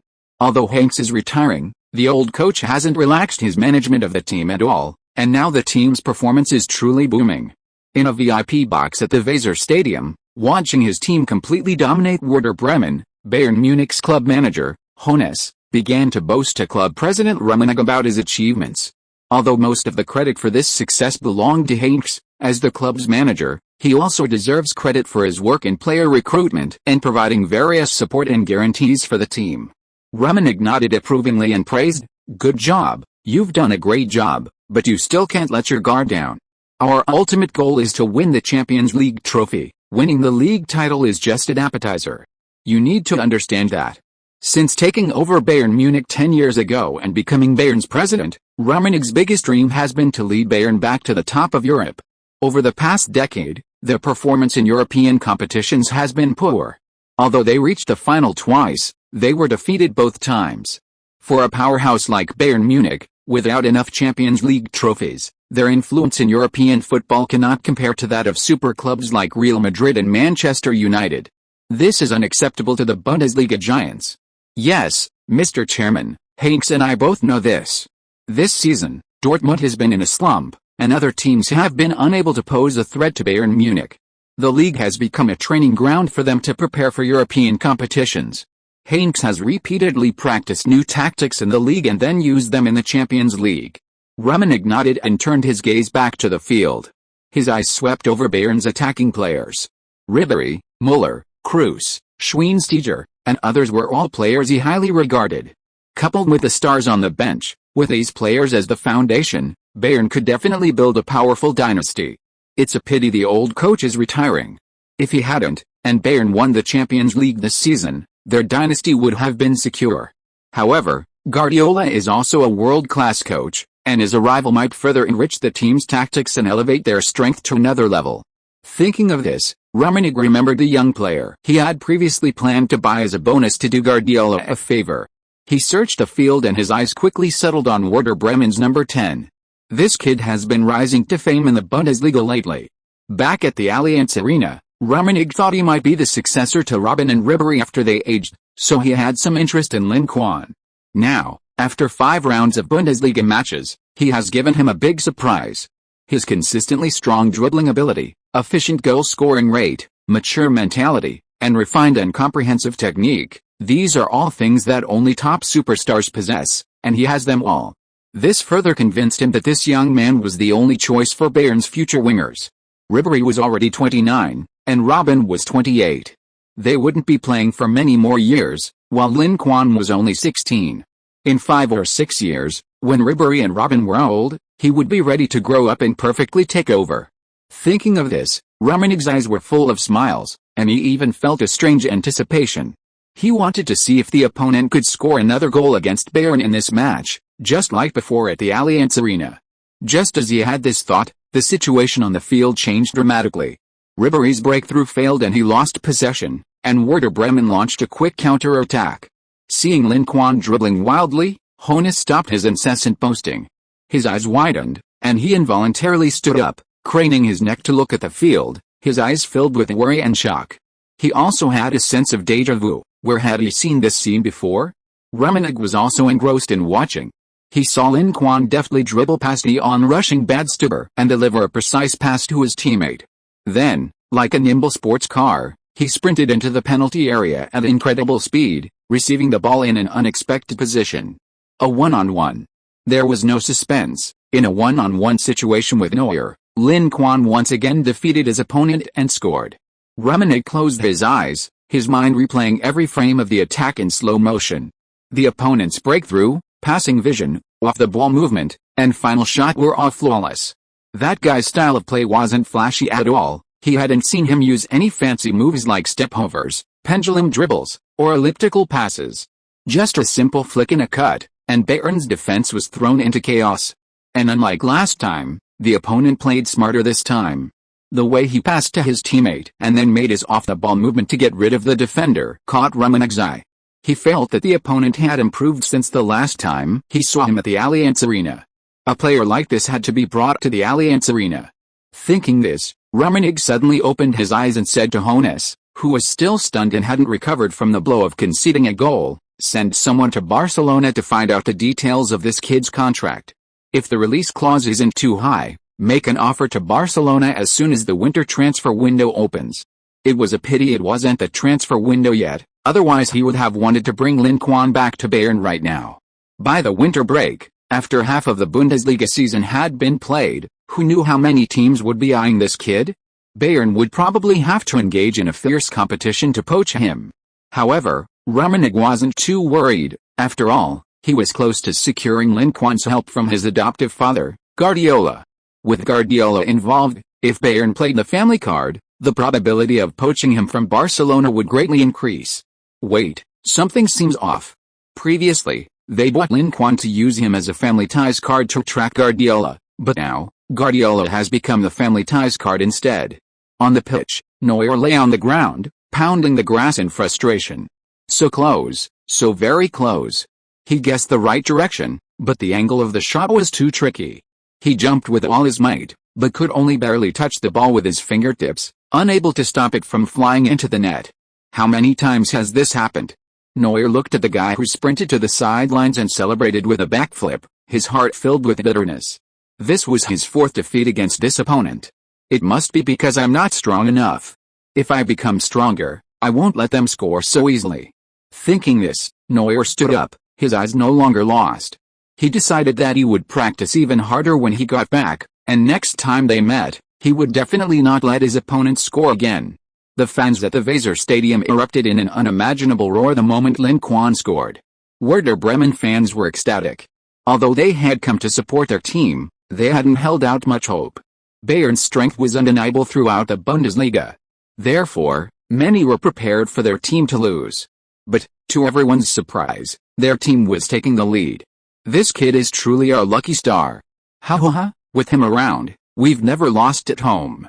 Bayern is nothing. That's right, Bayern is just so-so. We can beat them away from home, so beating them at home is a piece of cake. The fans were both excited and thrilled, singing loudly, some even starting to compose songs for Lin Quan on the spot. In the commentary box, Beckmann and several guest commentators were incredulous at Lin Quan's goal. The mighty Bayern Munich certainly didn't expect to face such fierce resistance at the Weser Stadium. Werder Bremen's number 10 put on a brilliant long-range run and scored the winning goal. Will this match end the Bundesliga Giants' winning streak? Beckmann's voice was filled with excitement, while Marco beside him grinned from ear to ear. I said before, Bayern isn't invincible. Gerd Müller frowned, seemingly unable to accept such a blow. Beckmann quickly comforted him. After all, he was a legend of German football. Don't upset the old man, otherwise who would dare to appear on their show? Gerd Müller waved his hand. I'm not that fragile, I'm just thinking, if we put Werder Bremen's number 10 in Bayern's lineup, how would we use him effectively?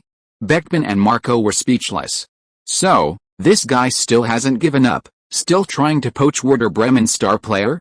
If you are listening to this novel on a channel other than Fanfic World, it means it was downloaded and re-uploaded without effort.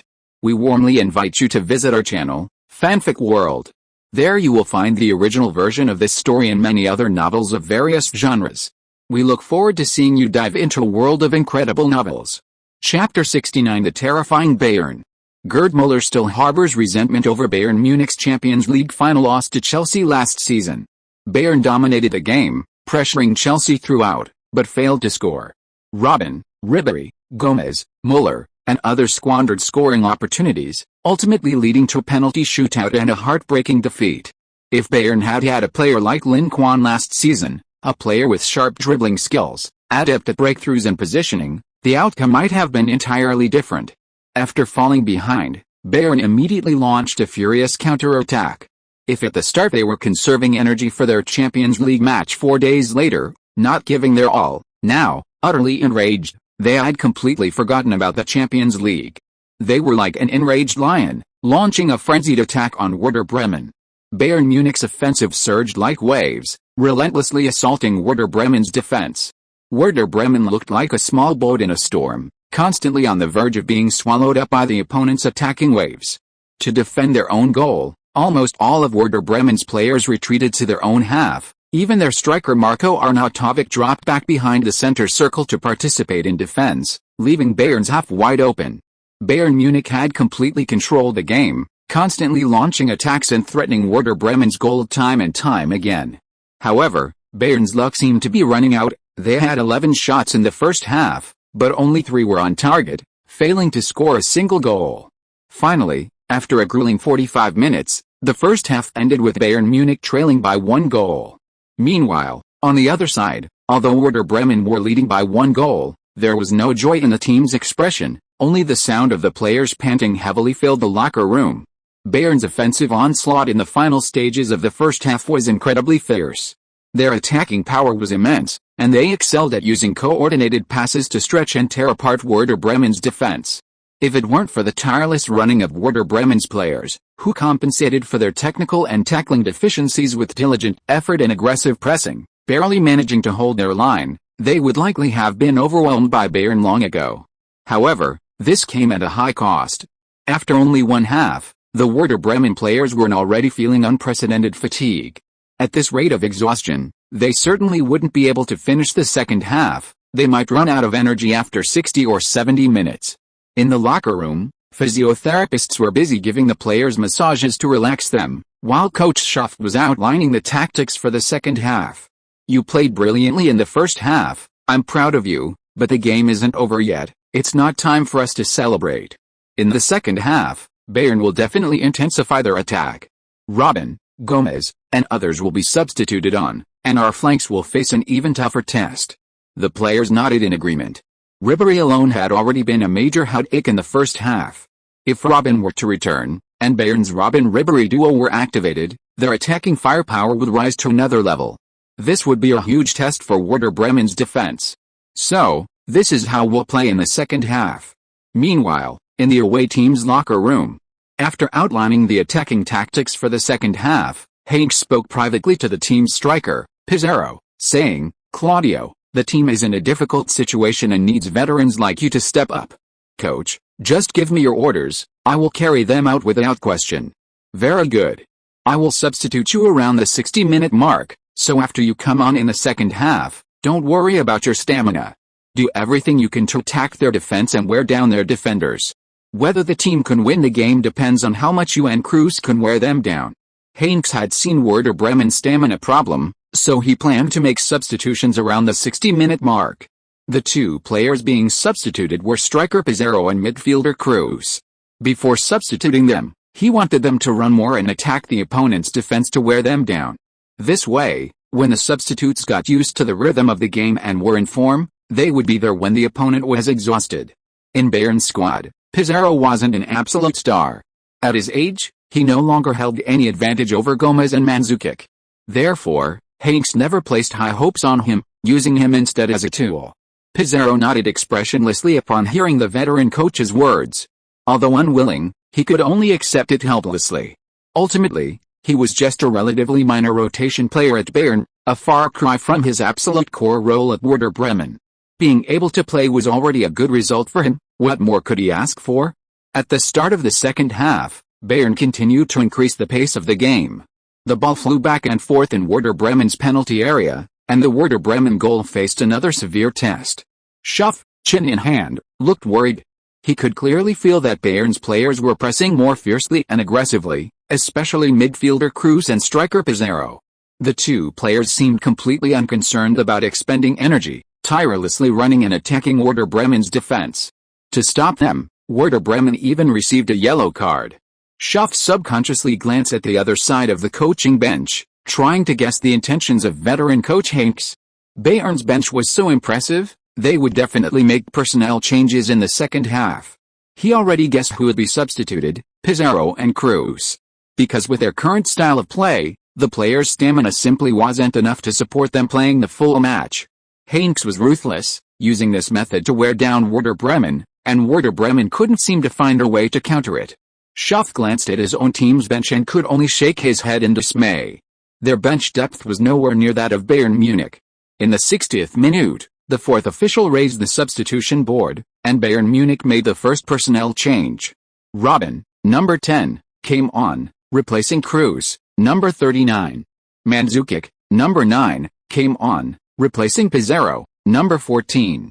Upon seeing this substitution, Schaff immediately stood up from the bench. Mandzukic.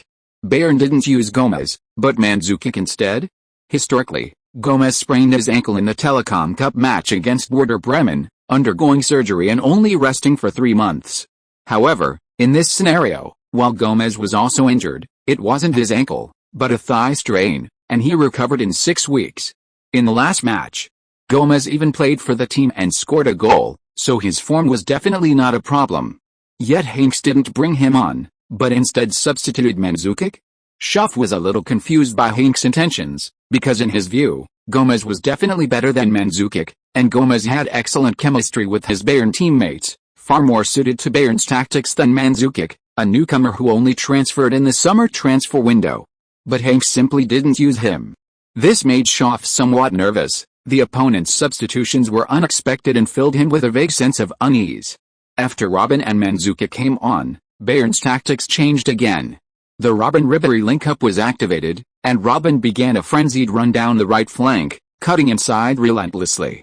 Elia, whose stamina was already waning, couldn't defend against him and was repeatedly beaten. Moreover, with Mandzukic as a height advantage in the penalty area, Bayern's aerial threat increased significantly. Within just 5 minutes of coming on, Mandzukic had already taken 2 highly dangerous shots. Schaff realized the danger and immediately made personnel adjustments, replacing Elia with Lukimja, hoping to use his height and physical strength to limit Mandzukic. At the same time, he moved Captain Fritz forward from left back to defensive midfield position, forming a double pivot to increase protection in front of the penalty area.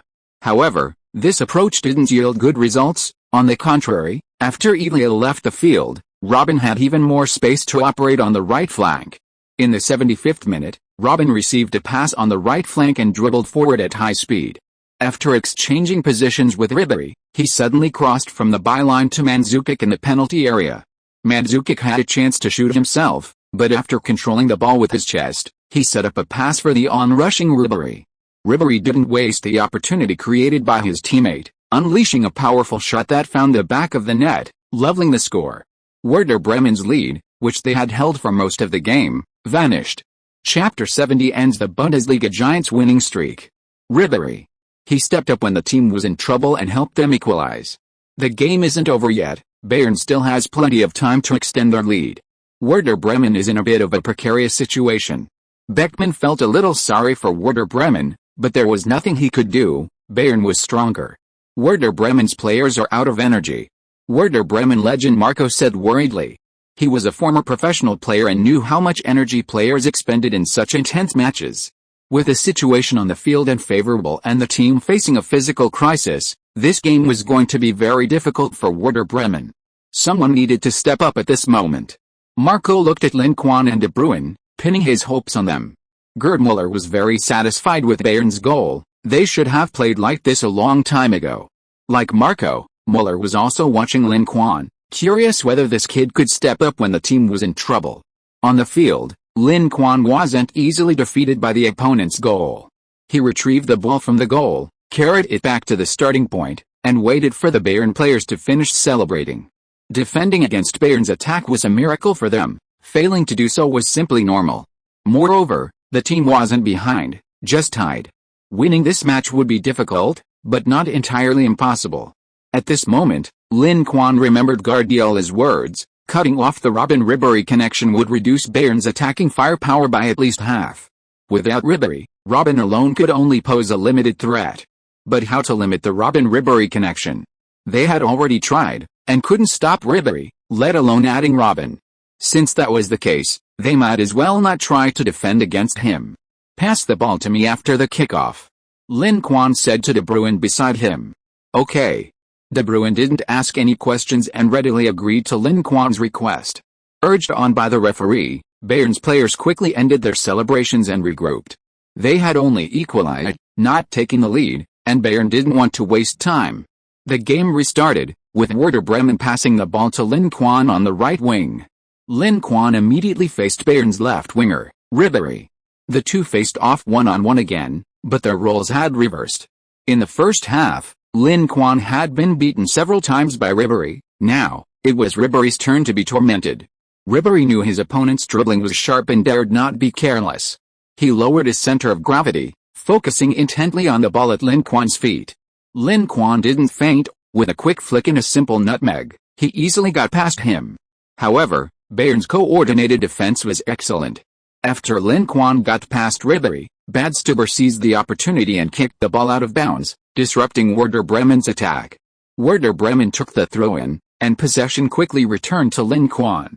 Lin Quan, repeating the tactic, launched another attack down the right flank. Ribery, with excellent defensive awareness, immediately retreated to his own sideline to help defend Lin Quan.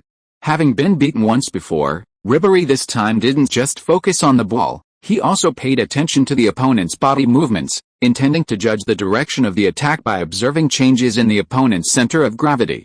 However, this seemed to be ineffective. Lin Quan made a forward movement, and Ribery, unsuspecting, immediately turned and retreated, only to find it was a feint. He was fooled and spun around in place, looking quite comical. Badstuber tried to repeat the tactic, but Lin Quan didn't give him the chance. As Badstuber pressed, Lin Quan dribbled diagonally, evading his challenge and approaching Bayern's penalty area. The experienced Dante immediately signaled to Gustavo to double-team Lin Quan, but Lin Quan, like a cunning eel, evaded their encirclement and charged back with the ball, once again targeting Badstuber. Badstuber had just returned to his position and hadn't even regained his footing when he saw Lin Quan rushing towards him. He instinctively stretched out his leg to intercept, but missed the ball and was easily beaten like a wooden stake. Lin Quan had broken into the penalty area. The defensively astute Boateng had already covered, blocking his path, and Dante, having been outmaneuvered, also caught up with him thanks to his superior physique. Lin Quan was surrounded by Bayern players. Knowing he had no space to dribble, Lin Quan decided to try his luck with a shot. In a less than ideal angle, he leaned against a defender, half-turned, and forced a shot. He fired a low shot, intending to use the defender's interference to catch the goalkeeper off guard. Unfortunately, Neuer was highly focused and dived to save the shot. Although the opponent's attack was thwarted, Bayern's defenders looked at Lin Quan as if he were a monster. How could he break through and shoot? Was he even human? Stay alert. Don't let your guard down, Dante shouted, reminding his teammates to concentrate. With the team's forwards relentlessly attacking the opponent's goal, their defenders had nothing to do. Insufficient activity could easily cause them to cool down and drop in performance, making them vulnerable to a sudden counter-attack. Thankfully, the shot didn't go in. If it had, it would have been the goal of the round in the Bundesliga, and they would have become the backdrop for it. Bayern wasn't easily intimidated. Lin Quan's solo run hadn't fazed them. They continued their siege of the Werder Bremen goal. In the 78th minute, Mandzukic attempted a shot inside the penalty area, but the ball went just over the crossbar, giving the Werder Bremen fans another scare. It was Werder Bremen's turn to counter-attack. De Bruyne passed the ball to Lin Quan, who continued his explosive run down the right flank, beating several players before being thwarted by a precise sliding tackle from Dante. Despite the attack being disrupted, Lin Quan showed no disappointment. He glanced at Dante on the ground. Dante's hand was on his knee, seemingly in discomfort. This reminded him of the information Guardiola had given him. Dante had a recurring knee injury, a torn cruciate ligament, a major weakness in Bayern's defense. Thinking of this, Lin Quan became even more determined in his next move. This attack earned Werder Bremen a corner kick. Taking advantage of the corner, the players caught their breath, easing their fatigue. The corner was taken, and Arnautovic fought hard to reach the ball, but his shot was easily caught by Neuer. After receiving the ball, Neuer quickly rushed out of the penalty area and threw it directly into Werder Bremen's half. His incredible arm strength made one wonder if he was a reincarnation of Astro Boy. The ball accurately found Robin, who received it and surged into the penalty area, holding off the defenders before unleashing a powerful shot. Millets was alert and made the save. However, his teammate couldn't clear the ball in time, and it was intercepted by Thomas Muller. Muller didn't waste the opportunity, unleashing a powerful shot that breached Werder Bremen's goal. Bayern Munich had turned the game around in the 81st minute, taking a 2-1 lead over Werder Bremen. Werder Bremen's players were dealt a heavy blow by this goal. They had committed a large number of players to attack the opponent's penalty area, resulting in a vulnerable defense that allowed for a quick counter-attack. This was a tactic they often used, but Bayern had countered it. Moreover, Bayern's counter-attacks were faster and more threatening. Indeed, Bayern were superior in every aspect. The players were dejected at the thought. On the bench, Coach Schaff frowned deeply after seeing the goal. They were behind in the score and being dominated by their opponents. If they continued playing at this pace, they were doomed to lose. After the kickoff, seeing Lin Quan continue his attack down the right flank, Ribéry had practically retreated to the full-back position to mark him. Meanwhile, Robin was still in Werder Bremen's half. This scene gave Coach Schaff pause for thought. Lin Quan's attack on the right flank had effectively shut down Ribéry. Bayern had scored, but not through positional play. Had Lin Quan already severed their Robin-Ribéry connection before the goal? Thinking this, Schaff understood Lin Quan's intention. He called on Schmitz to replace the exhausted Juniorzovic, strengthening the midfield interception to prevent counter-attacks and improving passing ability. He also brought on Verkluge for Arnautovic, utilizing Verkluge's finishing and playmaking abilities to support Lin Quan in the attacking third. Lin Quan's previous attacks all failed because his teammates lacked support and defensive assistance. If he had an extra teammate up front, even a simple pass could have changed the score. Coach Schaff had used all his substitutions, he had exhausted his options, and now it was up to the players on the field. In the 84th minute, Lin Quan continued his attack down the right flank. Knowing he would charge there, Ribéry, Badstuber, Gustavo, Dante, and others laid a trap, determined to thwart his attack. However, Lin Quan didn't choose brute force. Instead, he passed a ball to Füllkrug. The pass was extremely dangerous. Several Bayern players stretched out their legs to intercept, almost winning the ball. But Füllkrug successfully received it. On the sidelines, Hanks jumped to his feet upon seeing this. He sensed danger. "Stop him. Don't let him into the penalty area," Hanks shouted to his teammates, but the roar of the fans in the stadium was too loud, completely drowning out his voice. The Bayern players couldn't hear their coach's shout. In fact, even if they had heard it, it would have been too late. After receiving the ball, Füllkrug dribbled diagonally, creating a little space, and passed a ball to Lin Quan after his teammate made a run into position. His passing ability was obviously not as good as Lin Quan's. The intention of this pass was too obvious, and Lin Quan could only receive the ball with his back to the goal. Dante immediately positioned himself behind him, preventing him from turning. After receiving the ball, Lin Quan didn't think twice and executed a Cruyff turn, getting to Dante's right. But Dante wasn't completely beaten. His powerful explosiveness allowed him to move half a step laterally, half of his body blocking Lin Quan. He can keep up with that? Lin Quan was a little surprised. In terms of talent and ability, Dante was actually not as good as Boateng a few years later. But Dante's form this year was too good. His performance on the field was definitely at the level of a top defender. Dante was also a bit surprised. The way this kid received the ball was so seamless, without a single flaw. If it weren't for his superior physique, he probably wouldn't have been able to keep up.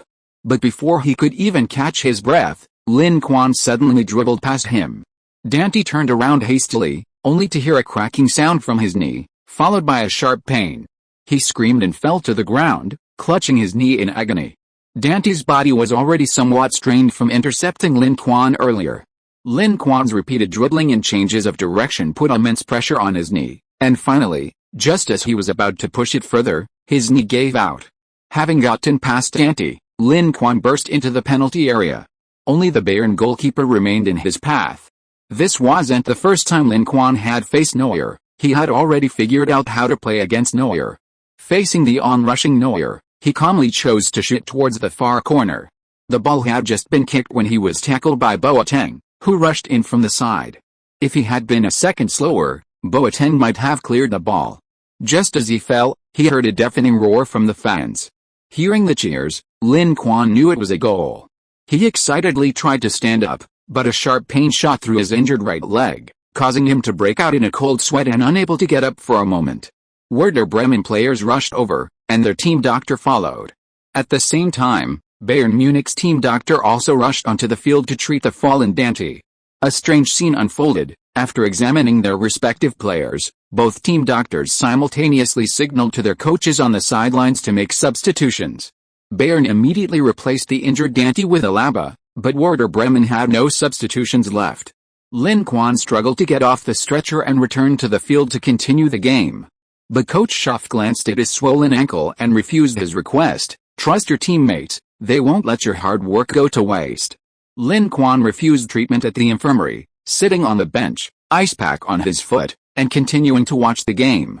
Werder Bremen, playing with 10 men, fought extremely hard in the final minutes. Bayern Munich were clearly unwilling to accept a draw, launching wave after wave of attacks in the final minutes. After a long 4 minutes of stoppage time, the referee blew the final whistle. Ultimately, Bayern Munich, who came in with a resounding victory, returned home dejected at the Weser Stadium, forced to accept a draw. Bayern's winning streak was also ended after this match. Chapter 71 Bayern's excavator, Messi is alarmed. After the match, Werder Bremen's players collapsed to the ground, exhausted, as if they had just escaped a disaster. Bayern Munich's players, meanwhile, stared dejectedly at the group of players who couldn't even stand. They were incredibly frustrated. Why had their team been held to a draw by these guys? They lost to them in the Telecom Cup, and now they'd been held to a draw in the league. Was Bayern about to become another nemesis in the Bundesliga, besides Borussia Mönchengladbach? This match garnered significant attention across Europe, and Werder Bremen's name spread across the internet afterward. Bayern fans were heartbroken, while fans of other teams gloated. The Bundesliga had long suffered under Bayern's dominance. The happiest were undoubtedly Borussia Dortmund fans. In this round of the league, Dortmund had thrashed Borussia Mönchengladbach 5-0 at home, sweeping away their previous gloom. Bayern's draw with Werder Bremen meant that the gap between the two teams had narrowed by 2 points, a significant boost for Dortmund's title defense. After the match, Redus even sent Lin Quan a text message to inquire about his injury and express his gratitude. The team defended their home honor and prevented Bayern from taking the victory. Head coach Schaff was very satisfied with the result and specifically praised Lin Quan at the post-match press conference.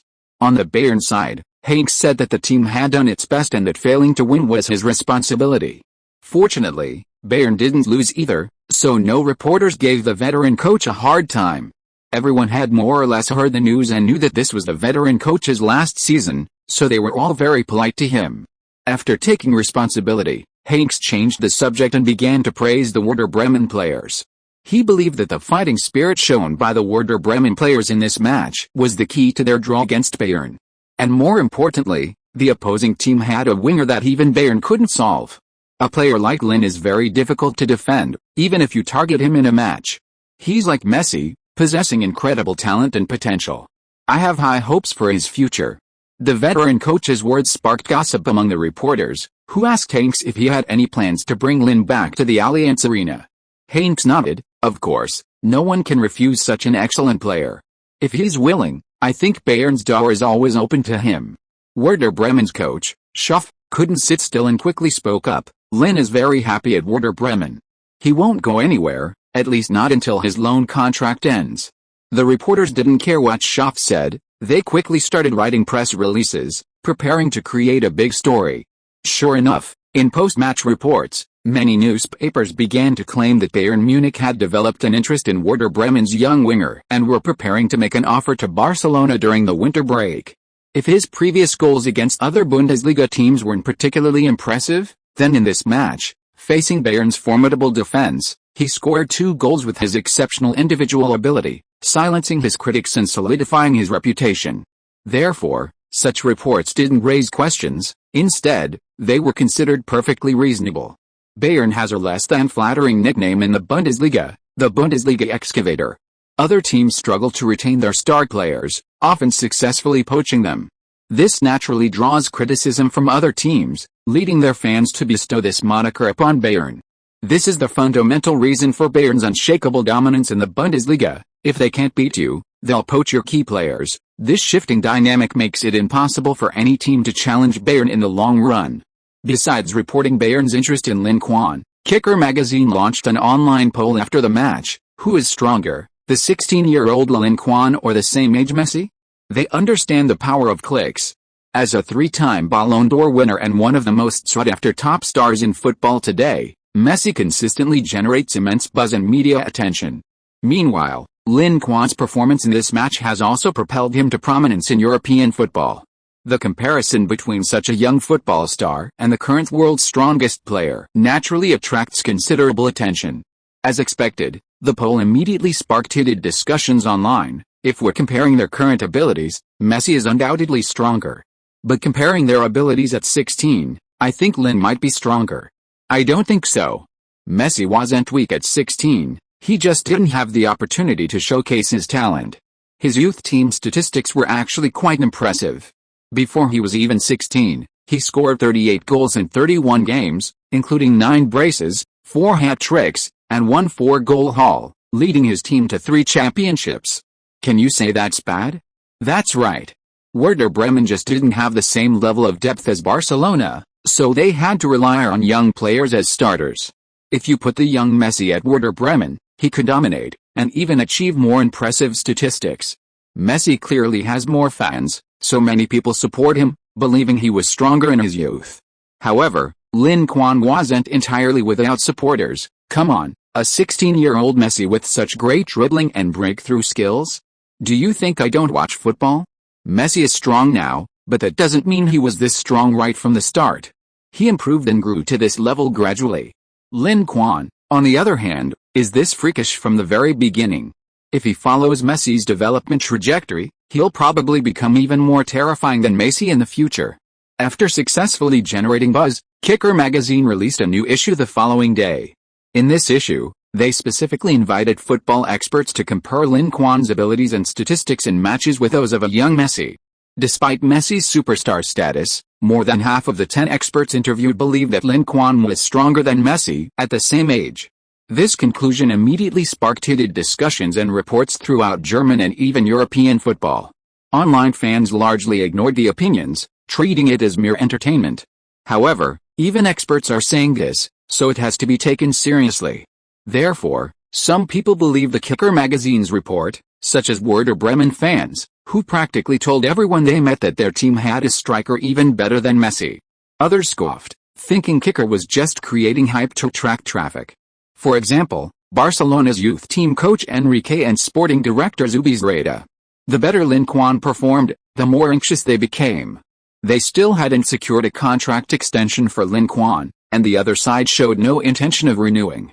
Fortunately, the summer transfer window had closed, and they still had the opportunity and time to continue their efforts. Otherwise, given Lin Quan's current hot streak, the number of offers would likely have worn down Barcelona's doorstep. Similarly, within the Barcelona club, others were also very concerned about Lin Quan's matches. After finishing training that day, Barcelona's star player Messi rushed home, quickly turned on his computer, and searched for Werder Bremen's match videos online. Ever since Xavi told him about a Werder Bremen player with a similar playing style, Messi had started paying attention to Lin Quan. At first, Messi didn't think much of it, just that Lin Quan's style was somewhat similar to his own, unlike those who used his name to gain attention. But as Lin Quan played more and more games and his performance improved, Messi had to start taking him seriously. The skill Lin Quan displayed went beyond simply being similar, especially after watching Lin Quan's 2 matches with his Spanish national youth team. Messi was stunned. He could clearly see that the Spanish youth team used Barcelona's tactical system, and Lin Quan was playing the same role he did at Barcelona. Using almost identical tactics, Messi could more directly perceive the similarity in their styles. This guy was practically a clone of himself. His dribbling style, ball control, and shooting habits were almost identical. Could someone in this world really imitate him so perfectly? This made Messi even more curious about Lin Quan. He has now become a loyal Werder Bremen fan, watching every single game Lin Quan plays without missing a single minute. If he doesn't have time to watch live, he'll find recordings online and watch and study them repeatedly. After watching the thrilling Bundesliga match between Werder Bremen and Bayern Munich, Messi was also infected by the excitement and enthusiasm. This guy is really crazy. He wasn't as crazy as Lin Quan when he was younger. However, with his excellent football intelligence and almost identical playing habits to Lin Quan, Messi keenly noticed some unreasonable choices Lin Quan made during the game. He carefully reflected on these, and realized that he often made the same mistakes. He hadn't noticed them when he was playing himself. Now, watching Lin Quan play, Messi felt like he was looking in a mirror, discovering these problems he had previously ignored. So he began to try to change these small flaws and further improve his skills. The effect of this attempt was obvious. Messi's goal-scoring efficiency became even more terrifying. In the second day of La Liga, Messi was in red-hot form, not only scoring a hat-trick but also providing 2 assists. His outstanding statistics of 3 goals and 2 assists seemed to be a veiled response to the hype from the German media. At this point, Messi had already scored 9 goals in the league, bringing his total for the year to 67. The king of Camp Nou was getting incredibly close to Gerd Muller's world record. Chapter 72 Generous Barcelona. While the outside world was hyping up Lin Quan by comparing him to Messi, and German journalists were searching for him all over the world, Lin Quan had already quietly boarded a plane and flown back to Spain. He had already told Guardiola not to send anyone to pick him up, but when Lin Quan arrived at Barcelona airport, he was still met by someone. "Uncle Per, what brings you here?" The person picking him up was Guardiola's brother, Per Guardiola. Like Guardiola, he was also a professional player, but retired early due to lack of talent, later becoming an agent. In Lin Quan's memory, he was an extremely busy man, frequently traveling between Europe and Latin America to recruit young players who hadn't yet been signed by other agents. "I watched your game against Bayern and noticed your ankle was injured. Thinking you might have difficulty moving around, I told Pep to come and pick you up." Per was very enthusiastic, taking Lin Quan's suitcase and leading him to his car. "Pep and Sarah's wedding is being held in a castle by the sea. Should I take you there directly, or drop you off at home first?" Per started the car and turned to Lin Quan, who was sitting in the passenger seat, to ask, "What time is the wedding tomorrow?" 9:30 a.m. "Do you have anything to do?" "Well, I want to go to the Barcelona club to demand my unpaid wages." "Uncle Per, you're familiar with this area, could you come with me?" Per was naturally more than happy to oblige. He didn't yet have any big-name stars under his management, while Lin Quan was making a name for himself in the Bundesliga, with a promising future. Signing him would be a huge step forward for his career. "Of course. I've dealt with Barcelona a lot and I know the club very well. Let's go straight there." So the two left the airport and headed straight for the Barcelona club's headquarters. In the office of the Barcelona youth team coach, Enrique sighed. The team's contract renewal negotiations with Lin Quan were progressing poorly, while Lin Quan's performance in the Bundesliga was becoming increasingly impressive, causing Enrique considerable anxiety. He had consulted with President Rosell several times on this matter, but the president's attitude was lukewarm. This gave Enrique a bad feeling. He felt he might be discarded as a pawn. Especially with rumors circulating within the club that Martino would take over as Barcelona's manager after Villanova, his fears were further confirmed. "HMPH, you broke your promise first, no wonder I'm flipping the table." Enrique had made up his mind. If Rosell really did discard him, he would expose all of Rosell's dirty laundry when he left Barcelona. "You did one thing, I'll do another, let's see who gets away with it." Knock, knock, knock. Just then, there was a rapid knocking on the office door. "Come in." Enrique called out impatiently, his mood irritated. The office door opened, and Barcelona's sporting director, Zubizarreta, walked in with a grim expression, accompanied by a balding middle-aged man. Enrique glanced at the newcomer and paused, stunned. This man looked remarkably like former Barcelona coach Pep Guardiola. "And who is this?" Enrique asked, puzzled. Zubizarreta explained, "He's Coach Guardiola's brother." Enrique was confused. What was Guardiola's brother doing in the youth team? Even if he wanted to return to Barcelona to coach again, he should be in the club president's office, not here. Ahem. "The matter I'm here to handle today has nothing to do with Pep. I'm here on behalf of my nephew, Lin Quan, to collect his bonus and salary from the club. Here's the contract, I'm sure the club won't deny it, right?" The matter of collecting the salary was actually none of Enrique's concern, but Zubizarreta insisted on bringing Per to see him. Per, of course, didn't care, As long as he got the money, his mission was complete. He believed that Barcelona would definitely resolve this issue for him. They couldn't keep passing the buck like this. Otherwise, if he exposed this matter, it would definitely have a serious negative impact on Barcelona's reputation. Lin Quan's loan contract was one that Enrique had strongly agreed to despite opposition. The contract's salary wasn't high, but the bonuses were. It was thought that Lin Quan wouldn't get playing time in a highly competitive league like the Bundesliga and would struggle to score goals. Unexpectedly, he played exceptionally well in the Bundesliga, scoring goals like crazy, which made Barcelona feel they had suffered a huge loss. Therefore, Zubizarreta harbored resentment towards Enrique and turned his anger towards him. If Enrique hadn't insisted on giving Lin Quan a contract with 10 times the bonuses, this situation wouldn't be what it is now. Enrique was somewhat angry. Zubizarreta had also agreed to this contract initially, and now he wanted to shift all the blame onto him. Sure enough, the rumors from above were correct. He had lost the competition with Martino. Otherwise, they wouldn't be treating him this way. Thinking this, Enrique decided to just go for it.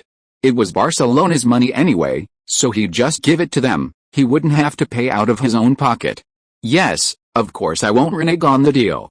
Let's settle the salary and bonuses now. Mr. Zubizarreta is here, so we can ask him for the money directly after we've settled it. Zubizarreta snorted coldly upon hearing Enrique's words, feeling extremely displeased. A youth team coach dared to boss him around as the sporting director? Did he think he was the Barcelona coach? Alright, let's start calculating. Per didn't care what the two were thinking. He calculated Lin Quan's appearance fee, goal bonus, assist bonus, and other bonuses in the Bundesliga according to the amount stipulated in the contract. The final result was 327,000 euros. Enrique and Zubizarreta were both surprised by this result. Was 320,000 euros a lot? Actually, it wasn't that much. Many players at Barcelona earned much more. However, Lin Quan signed a contract with a youth team, where the annual salary is only tens of thousands of euros. He's only played for a month and already received bonuses more than 10 times his annual salary. Is that reasonable? Mr. Per, are you sure you haven't miscalculated? How could Lin Quan's bonus be so high? This bonus is already higher than half of the players in the Barcelona team. The Bundesliga has only been going on for a month, and he's already received over 300,000 euros in bonuses. By the end of the Bundesliga season, won't his annual bonus be approaching 2 or 3 million euros? 2 or 3 million euros a year isn't actually that exaggerated, considering the average annual salary at Barcelona is 6.3 million euros. This figure is less than half of the average annual salary in the Barcelona team. However, Lin Quan isn't receiving a salary, he's receiving bonuses. In terms of bonuses alone, there are no more than 5 people in the Barcelona team who can surpass him. This is extremely exaggerated. That's right. It's written clearly in black and white. You can see for yourselves if you don't believe me. Per handed over his calculation results and detailed calculation process to the other party without any hesitation. Enrique and Zubizarreta exchanged a glance and began to read the contract carefully. As they looked, they realized something was amiss. Mr. Per, you're a professional player yourself, you should know that friendlies don't count towards the main tournament, right? Enrique frowned, seeing that Per had included 5 friendlies and 2 Telecom Cup matches. Per nodded, indicating he knew, but then countered, of course I know, but you didn't explicitly state in the contract that friendlies don't count, did you? Oh. Enrique and Zubizarreta were speechless. Did such a tacit agreement really need to be emphasized? You only mentioned matches played for Werder Bremen, not friendlies, right? Since you didn't say that, Lin Quan played for Werder Bremen in those friendlies, so naturally his bonus should be calculated. Per spoke with an air of self-righteousness, confident that even if the matter went to court, he would be in the right, so he remained completely unfazed. Then let's stick to the contract. Enrique nodded indifferently. It wasn't his money anyway, so he might as well give up. Zubizarreta glared at Enrique, reluctantly paid the money, and then asked, Mr. Per, regarding Lin Quan's contract renewal, what do you think? Giving away 300,000 was nothing to a large club like Barcelona. But this money couldn't be given away for nothing. He wanted to use it to show Lin Quan the club's sincerity and hopefully achieve a breakthrough on the renewal issue. Renewal? Lin Quan's contract hasn't expired yet. We can talk about it later when it does. Per's heart skipped a beat, but he didn't ask any further questions.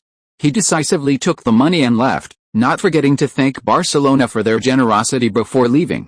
Offering such a high bonus to a player not even 17 years old was indeed generous of Barcelona. However, to Enrique and Zubizarreta, these words sounded like mockery. Chapter 73 Attending Guardiola's Wedding.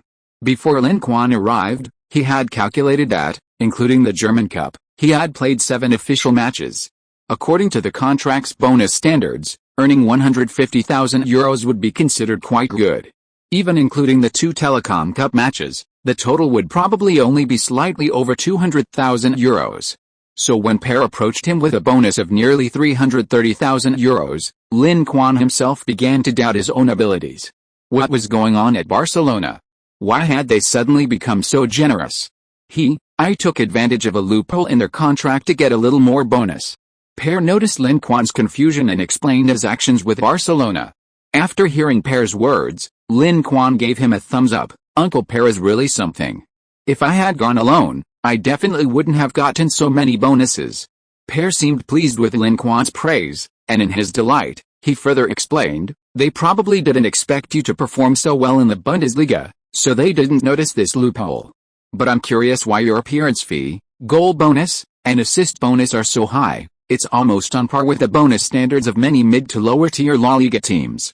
Lin Quan didn't hide anything, recounting how Guardiola's departure and Barcelona's subsequent dismissal of him. Per seemed very angry after hearing Lin Quan's words. HMPH, those ungrateful bastards at Barcelona. Pep has given them so much, and this is how they treat you? It's outrageous. Lin Quan nodded in deep agreement, but this was nothing compared to what Barcelona's treatment of Messi 10 years later was even worse. By the way, I heard from people at Barcelona that your contract is about to expire? Lin Quan nodded. My contract expires next July. Then will you renew your contract with Barcelona? Of course, no. A wise choice. I also think you shouldn't renew your contract with Barcelona. We can't let them benefit from it. After Per finished speaking, he hesitated for a moment, seemingly wanting to say something but too embarrassed to speak. Lin Quan roughly guessed his thoughts. He was actually quite satisfied with Per's ability to handle things. However, he wasn't in a hurry to make a decision. After all, he didn't know his uncle fully. It wouldn't be too late to ask Guardiola's opinion after meeting him. After receiving the bonus, Lin Quan asked Per to take him to the city to pick out some gifts to give to his adoptive parents. After leaving the city, the car drove on the highway for more than an hour before turning onto a country road and arriving at a castle not far from the sea. Look who's back. Seeing Per and Lin Quan get out of the car, Guardiola laughed and walked up to them, giving each of them a bear hug. How are you? Tired from the journey? Is your foot injury serious? Guardiola noticed Lin Quan's slightly unnatural gait and asked with concern. If it weren't for his wedding and Lin Quan's insistence on returning, he would have actually suggested that Lin Quan stay in Germany to rest. Ankle injuries can range from minor to serious, and if he doesn't get enough rest during the injury phase and instead overexerts himself, it can easily worsen. This is an extremely risky situation for a professional player. It's alright, my foot injury isn't serious. I'll be fine after a few days of rest. Good, that's good. If you feel uncomfortable, let me know. I know some well-known physiotherapists who can take a look at you. Lin Quan had no doubt about Guardiola's connections in the football world. So he didn't stand on ceremony and generously accepted the other party's kindness. When he met Sarah, Lin Quan took out the gifts he had bought in town and gave them to the two of them. Guardiola received a tie, and Sarah received a snow-white rhinestone belt. Both were delighted with their gifts. Guardiola immediately put on the tie Lin Quan had given him, telling everyone it was a gift from his son, his pride almost comical. Sarah also changed into the belt Lin Quan had given her. The belt fit perfectly, complementing her wedding dress beautifully and making her look even more stunning. You silly boy, why did you buy something so expensive? You must have spent a lot of money. Sarah, though happy, didn't forget to complain to Lin Quan, clearly feeling his gift was too pricey. At his current salary level, it probably cost him more than half a year's wages. It's alright, we can always earn more money. As long as you're happy. It's good that you have the thought. Don't buy such expensive things next time. I'll transfer some money to your card later. You're all alone abroad, you can't be without money. I heard prices in Germany are very high. Like many mothers, Sarah nagged Lin Quan incessantly. Maria, watching from the side, covered her mouth and chuckled, making a face at Lin Quan when he noticed. Guardiola and Sarah's wedding was very low-key. They only invited their parents and relatives. There were only about a dozen people in attendance. Under the priest's guidance, the two exchanged vows, rings, and then shared a passionate kiss. The relatives stood up and applauded the newlyweds. Lin Quan was deeply moved. People in Europe are incredibly cautious about marriage, a 20-year relationship, a bunch of kids, and only now they're getting their marriage certificate. To avoid aggravating his injury, Lin Quan flew back to Bremen that afternoon after attending the wedding. Before returning to Germany, Lin Quan asked Guardiola, who was about to begin his honeymoon, about Per. Guardiola had a pretty good opinion of Per, considering him a reliable person. Plus, they were relatives, so having him as Lin Quan's agent would be good for his long-term development. After all, many agents in football only care about making money and don't care about their players' career planning, like the vampire Raiola. Per is Lin Quan's uncle. He certainly wouldn't be so short-sighted or treat his nephew like that. However, compared to well-known agents like Mendes and Raiola, Per's influence in European football is much weaker. However, as long as Lin Quan's ability is strong enough, this won't be a problem, because clubs will actively seek him out. Since Guardiola has said so, Lin Quan is relieved. Before leaving, Lin Quan officially signed with Per, hiring him as his agent. 5 days later, the 7th round of the Bundesliga began. Werder Bremen traveled to Augsburg to challenge them. Lin Quan didn't get a chance to play in this match. Coach Schaff was worried that his injury would worsen, so he didn't even include him in the squad list, nor did he take him to the away game. He could only watch the live broadcast of the match at home. Augsburg played very aggressively in this match. Just 2 minutes into the game, they launched a surprise attack and scored the first goal. However, Werder Bremen, who had just fought hard against Bayern Munich and were in high spirits, were not so easy to deal with. They quickly equalized the score in the 19th minute. It is worth mentioning that the goal was scored by the team's striker on loan from Bayern Munich, Nils Petersen. This was his first start for Werder Bremen. Since Lin Quan secured a regular starting position, Nils had received almost no playing time. Now, with Lin Quan injured, he finally got his chance. After scoring, Nils roared, venting his frustration. At the beginning of the season, when he was loaned from Bayern Munich, he thought he would secure a regular starting position at Werder Bremen. However, he didn't even make the bench. His lack of playing time at Werder Bremen caused Bayern to lose patience with him. A striker bought for €2.8 million already had little status within the Bayern squad. Nils, brimming with ambition after scoring, dreamed of becoming a hero and regaining Bayern's favor. He frequently called for the ball in the attacking third, but his small frame couldn't withstand the tackles from opposing defenders, often losing possession. Moreover, he had limited first-team playing time, resulting in poor teamwork with his teammates. When De Bruyne passed to him, he consistently failed to grasp the opponent's intentions, frequently missing De Bruyne's brilliant passes. As a result, Werder Bremen fell into a disadvantageous position. In the 32nd minute of the first half, Augsburg scored again. In the 72nd minute of the second half, they added another goal, making the score 3-1. Time was running out for Werder Bremen. The Werder Bremen players were frustrated. They began to miss Lin Quan. If he were there, based on the chances they created in the first half, the team would have scored at least 3 goals by now. Coach Schaff realized this wouldn't do. This Bayern Munich striker was a complete disappointment. So he decisively substituted Niels with Füllkrug. This substitution had an excellent effect. After Füllkrug came on, Werder Bremen's attack was revitalized. De Bruyne and Elia scored in the 78th and 86th minutes respectively, helping their team equalize. Had time not been running out, their attacking firepower might have staged a stunning comeback. Ultimately, Werder Bremen drew 3-3 away from home, securing only 1 point. After 3 winless rounds, they dropped to 4th place, overtaken by Schalke 04. In other matches, Bayern Munich thrashed Hoffenheim 7-0 at home, seemingly venting their anger from the Weser Stadium match on Hoffenheim. Meanwhile, Dortmund faltered again, drawing away to Hanover, leaving them with only 10 points from 7 league games, ranking 5th, still 9 points behind Bayern. Notably, this season's dark horse, Eintracht Frankfurt, were soundly defeated 2-0 at Borussia Mönchengladbach's home ground, ending their 6-game unbeaten run. Chapter 74: The Call to the National Team. After the 7th round of the Bundesliga, the competition temporarily came to an end, and the national team battles reignited. Werder Bremen had a good season in the Bundesliga, and many of their players received national team call-ups. This had both advantages and disadvantages for Werder Bremen. More players reporting to their national teams would increase the club's visibility. However, shuttling between the national team and the club would not only affect the players' physical fitness, but also increase the risk of injury due to more matches, thus impacting the club's performance. However, the club couldn't prevent its players from playing for their national teams. For many professional players, serving their country was their ultimate goal. Lin Quan had expected to report to the Spanish national youth team, as before. But to his surprise, it wasn't the youth team that called him up, but the Spanish national team. To overcome the team's lack of attacking firepower, Vicente del Bosque's national team recruited a large number of forwards for this round of matches, and Lin Quan was among them. The reporters will never guess that we recruited 7 forwards at once, actually just to cover for that kid. Del Bosque and assistant coach Tony exchanged a glance and laughed heartily. If only Lin Quan were recruited, he would definitely receive a lot of media attention. However, the Spanish national team recruited 7 new strikers, and with Lin Quan among them, the reporters' focus wouldn't be on him, thus reducing the media pressure on them.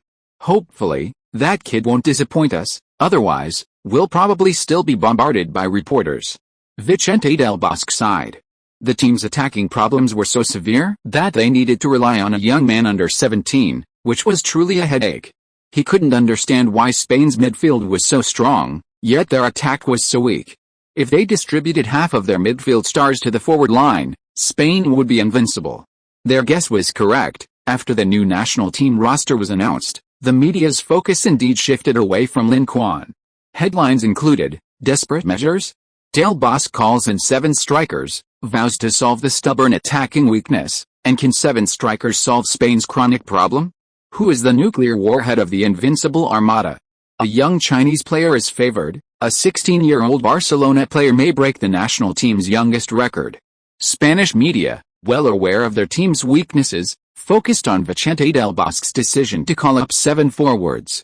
Some believe the veteran coach was desperate and resorting to any solution, otherwise, he wouldn't have recruited even the 35-year-old Raúl to fill the gaps.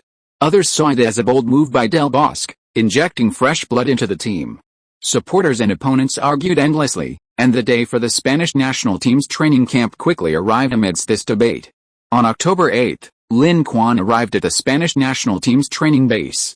The Las Rosas base is located in the suburbs of Madrid, on Real Madrid's territory. Upon arriving, before even entering the stadium, he was greeted with boos from the fans surrounding the base. Lin Quan hadn't expected this treatment and looked at the crowd in surprise. Wait, they don't seem to be booing him? He followed the fans' gaze and looked back, finding a luxury sports car parked behind him. A stylish man wearing sunglasses stepped out. Lin Quan didn't recognize him until the man took off his sunglasses, at which point he recognized him as Gerard Piqué, Barcelona's key defender. His trendy and avant-garde style made him look like a model on a runway. "You are, Lin?" Piqué, after getting out of the car, saw the young player ahead, paused for a moment, and then recognized him. Lin Quan had intended to leave immediately, but unexpectedly being recognized, he could only offer an awkward yet polite smile. He didn't really want to greet Piqué. The guy had questionable character, and he was partly responsible for Guardiola's departure from Barcelona. As for Messi's later departure, it was rumored that he was also responsible for it. There were even rumors that Piqué had an affair with teammate Gavi's mother. Regardless of the truth of these rumors, Lin Quan decided to keep his distance from Piqué.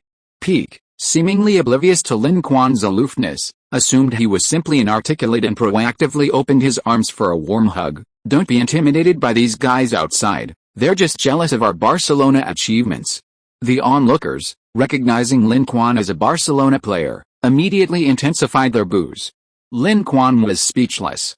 This whole affair had nothing to do with him, but now, even Real Madrid fans were booing him. "Thank you, Piqué," he thought. With Piqué's guidance, Lin Quan quickly became familiar with the Barcelona national team players. The Spanish national team wasn't as united as it appeared. The Barcelona and Real Madrid factions were clearly separated. Both teams had many national team players, and they were fierce rivals in their respective leagues. In the national team, they didn't interact much, and their relationship wasn't good. However, there were always exceptions. Seeing Lin Quan arrive at a training ground, Real Madrid's young player Morata ran over to greet him. "Hey Lin, I didn't expect you to be called up to the national team too. I thought I was the only lucky one." Morata and Lin Quan were teammates on the national youth team just a few weeks ago, and now they're teammates on the national team again. As players who both came up from the national youth team, their relationship is much better than the other players. I didn't expect it either. Maybe it's because the team's attacking line is having problems? Lin Quan glanced at the coaching staff. Del Bosque probably wanted to solve the attacking problems before the Confederations Cup. Spain's aging squad is starting to show, and if they lose the Confederations Cup next year, then the 2014 World Cup will be in jeopardy. That's probably why he recruited young players like Morata and himself. I think so too. Morata nudged Lin Quan with his elbow and whispered to him, "Do you think we have a chance to play in the game?" Making it into the national team roster is only the first step. If they can get playing time after making the roster, that's when they'll truly take off. I don't know. If there are warm-up matches, we should have a chance to play. If there aren't, it's probably very uncertain. Morata looked dejected. The team is going to Belarus to play in the World Cup qualifier soon. There are no friendlies before that. When is the World Cup qualifier? October 13th? Morata looked at Lin Quan curiously, thinking, you came to report to the national team, and you don't even know what matches the national team is going to play? The main matches are on the 13th. It's only the 8th now. There are 4 or 5 days in between, enough time to play a warm-up match. Lin Quan rested his chin on his hand and stared at Morata for a long time. Morata felt a little uneasy under the other man's gaze and couldn't help but ask, "What are you staring at me for? We haven't even contacted our opponents for the warm-up match. How can we make arrangements? Aren't you playing for Real Madrid? Why don't you talk to your senior teammates and ask Real Madrid to play a match against us?" Morata shook his head vigorously. Coach Mourinho won't agree. Besides, all the key players have returned to their national teams, and Real Madrid doesn't have many players left. We can't even field a full team. What about Real Madrid's reserve team? Playing against the reserve team would be bullying them, wouldn't it? If we don't bully them, will young players like us get a chance to play? Oh, Morata was speechless for a moment. This guy actually makes a lot of sense. Okay, I'll go back and talk to the captain and the others, see if they can ask Florentino Perez on my behalf. Morata quickly found Ramos and Casillas, the two senior players in the team, and proposed playing a warm-up match to them. Casillas and Ramos weren't bothered by the situation. If it were against the reserve team, they, as the starters, would likely not get to play. However, they were happy to facilitate opportunities for the younger players. So, the two contacted Real Madrid president Florentino Perez, who agreed without hesitation. Meanwhile, on the national team side, Lin Quan explained the situation to Barcelona captain Puyol, asking him to request a friendly match from Vicente Del Bosque. Del Bosque considered Puyol's suggestion. He had recruited many young strikers, and Lin Quan's match fitness was a key factor in his evaluation. A friendly match would be beneficial, allowing for a more direct understanding of the opponent's characteristics, enabling him to use them confidently in official matches. Therefore, he also agreed. Thus, the friendly match between the Spanish national team and Real Madrid's reserve team was confirmed. Lin Quan and Morata, as they had hoped, got their chance to play. Recommendation votes. Chapter 75 Messi of Spain. Vicente Del Bosque, who had previously coached Real Madrid, was an acquaintance of the club's president. After the match began, Del Bosque didn't sit on the bench but instead chatted with Florentino Perez in the stands. Morata is very fast. If used well, he could be a sharp weapon. However, technically, his skills aren't outstanding, and his stamina isn't sufficient to carry the team. Neither of them seemed particularly concerned with the match result, focusing only on the performance of the players on the field. Morata was a substitute for Real Madrid, but he was completely outmatched by Benzema in the competition for playing time. Unless Benzema was injured and the team had no other options in attack, he would likely never get a chance to play. Del Bosque's decision to call him up to the national team puzzled Florentino Perez. As the club president, he knew his players' abilities very well. It seemed the rumors were true, the national team was indeed making hasty decisions out of desperation. Just how desperate was the Spanish national team's lack of strikers? Among the 7 forwards recruited by Vicente del Bosque, besides young talents like Lin Quan and Morata, there's even the 35-year-old Raúl, the Lord of the Rings.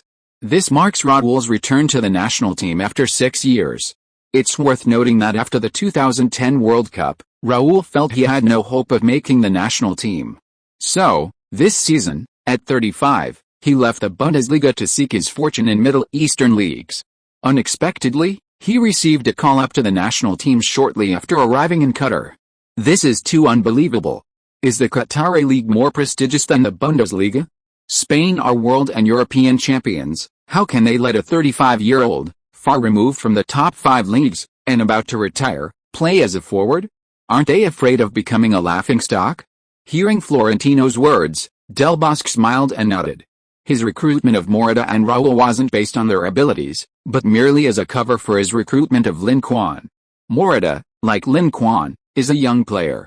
One came from Real Madrid, the other from Barcelona. Recruiting one from each side ensures fairness and avoids controversy.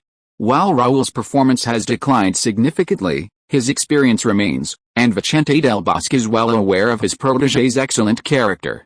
He recruited Raúl hoping he could mentor these young players, impart his experience, and help them develop quickly.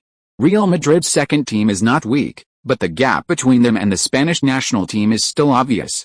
Although the national team fielded mostly substitutes, including newcomers like Lin Quan and Morata in the forward line, the strong midfield of the national team provided numerous opportunities for Lin Quan and Morata in the attacking third. Before halftime, the Spanish national team was already leading 4-0. In the second half, the national team made extensive substitutions. Aside from Lin Quan in the forward line, almost all the other players in the midfield and defense were replaced with starters. Xavi, Iniesta, Busquets, Ramos, Pedro, Silva, and others came on. The national team's midfield strength has further improved, and its formation and style of play are increasingly resembling Barcelona's. Seeing the coach once again adopting Barcelona's tactics, the Real Madrid players on the national team are somewhat disgruntled. They've tried this tactic before, and the results haven't been great. The Spanish national team's midfield and defense are in no way inferior to Barcelona's, and may even be stronger. However, they lack a striker like Messi in attack, making this style of play somewhat unsuitable for the national team. Seeing the coach only deploying a newcomer under 17 years old up front only adds to their confusion. Does coach Vicente del Bosque expect him to replace Messi and carry the national team's attacking system? Not only the Real Madrid players, but even the Barcelona players are somewhat perplexed. As Messi's teammates, they know how great he is. Everyone says Messi is a system player, but many don't realize that Messi is that system. Only teams with Messi can play Barcelona's style of play. Without Messi, they simply can't achieve that effect, just like the Spanish national team. Replacing Messi with a newcomer, isn't that a bit too radical? Can this kid handle it? Busquets approached Xavi and Iniesta, asking them.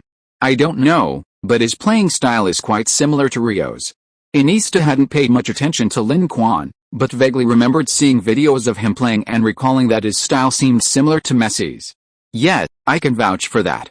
I've watched his Bundesliga highlights. Don't let his youth fool you, he's really strong.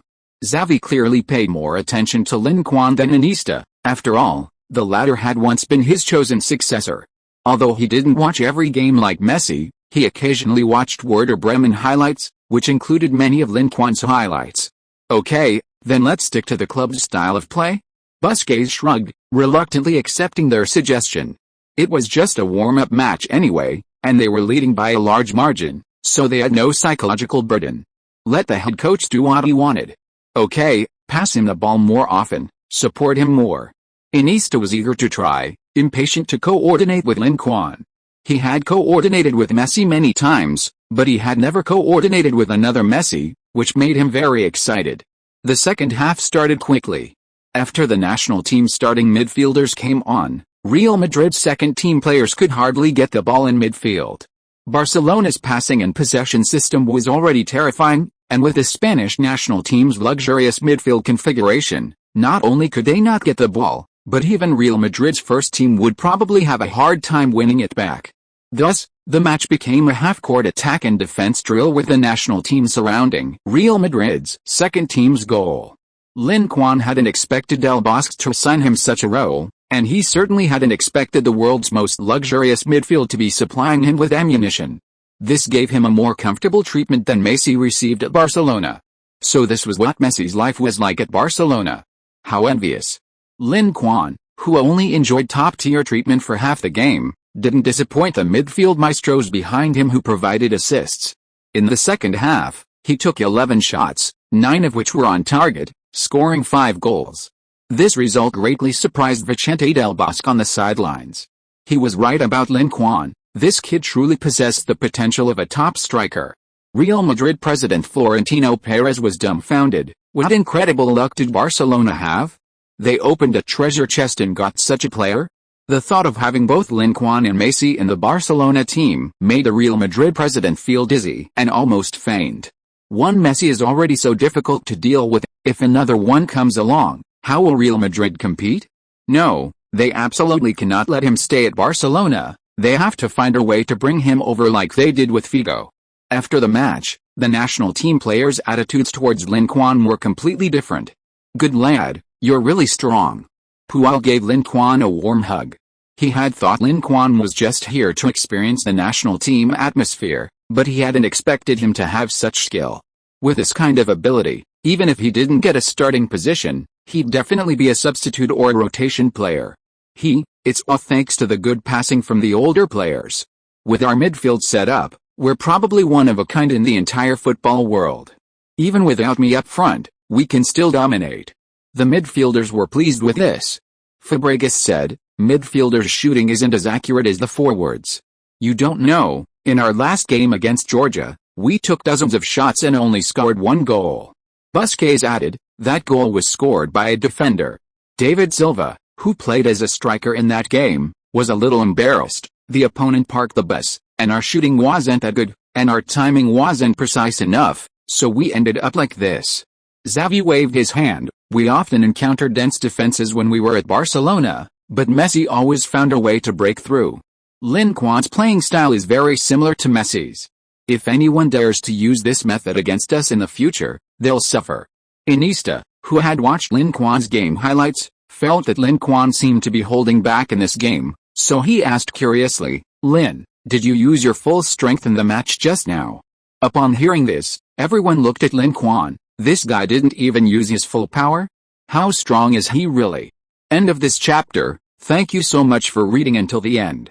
Don't forget to give it a like. Looking for more exclusive content and immediate access? Subscribe to our Patreon. Remember, every like, subscription or donation encourages us to continue. Thank you all. See you in the next video.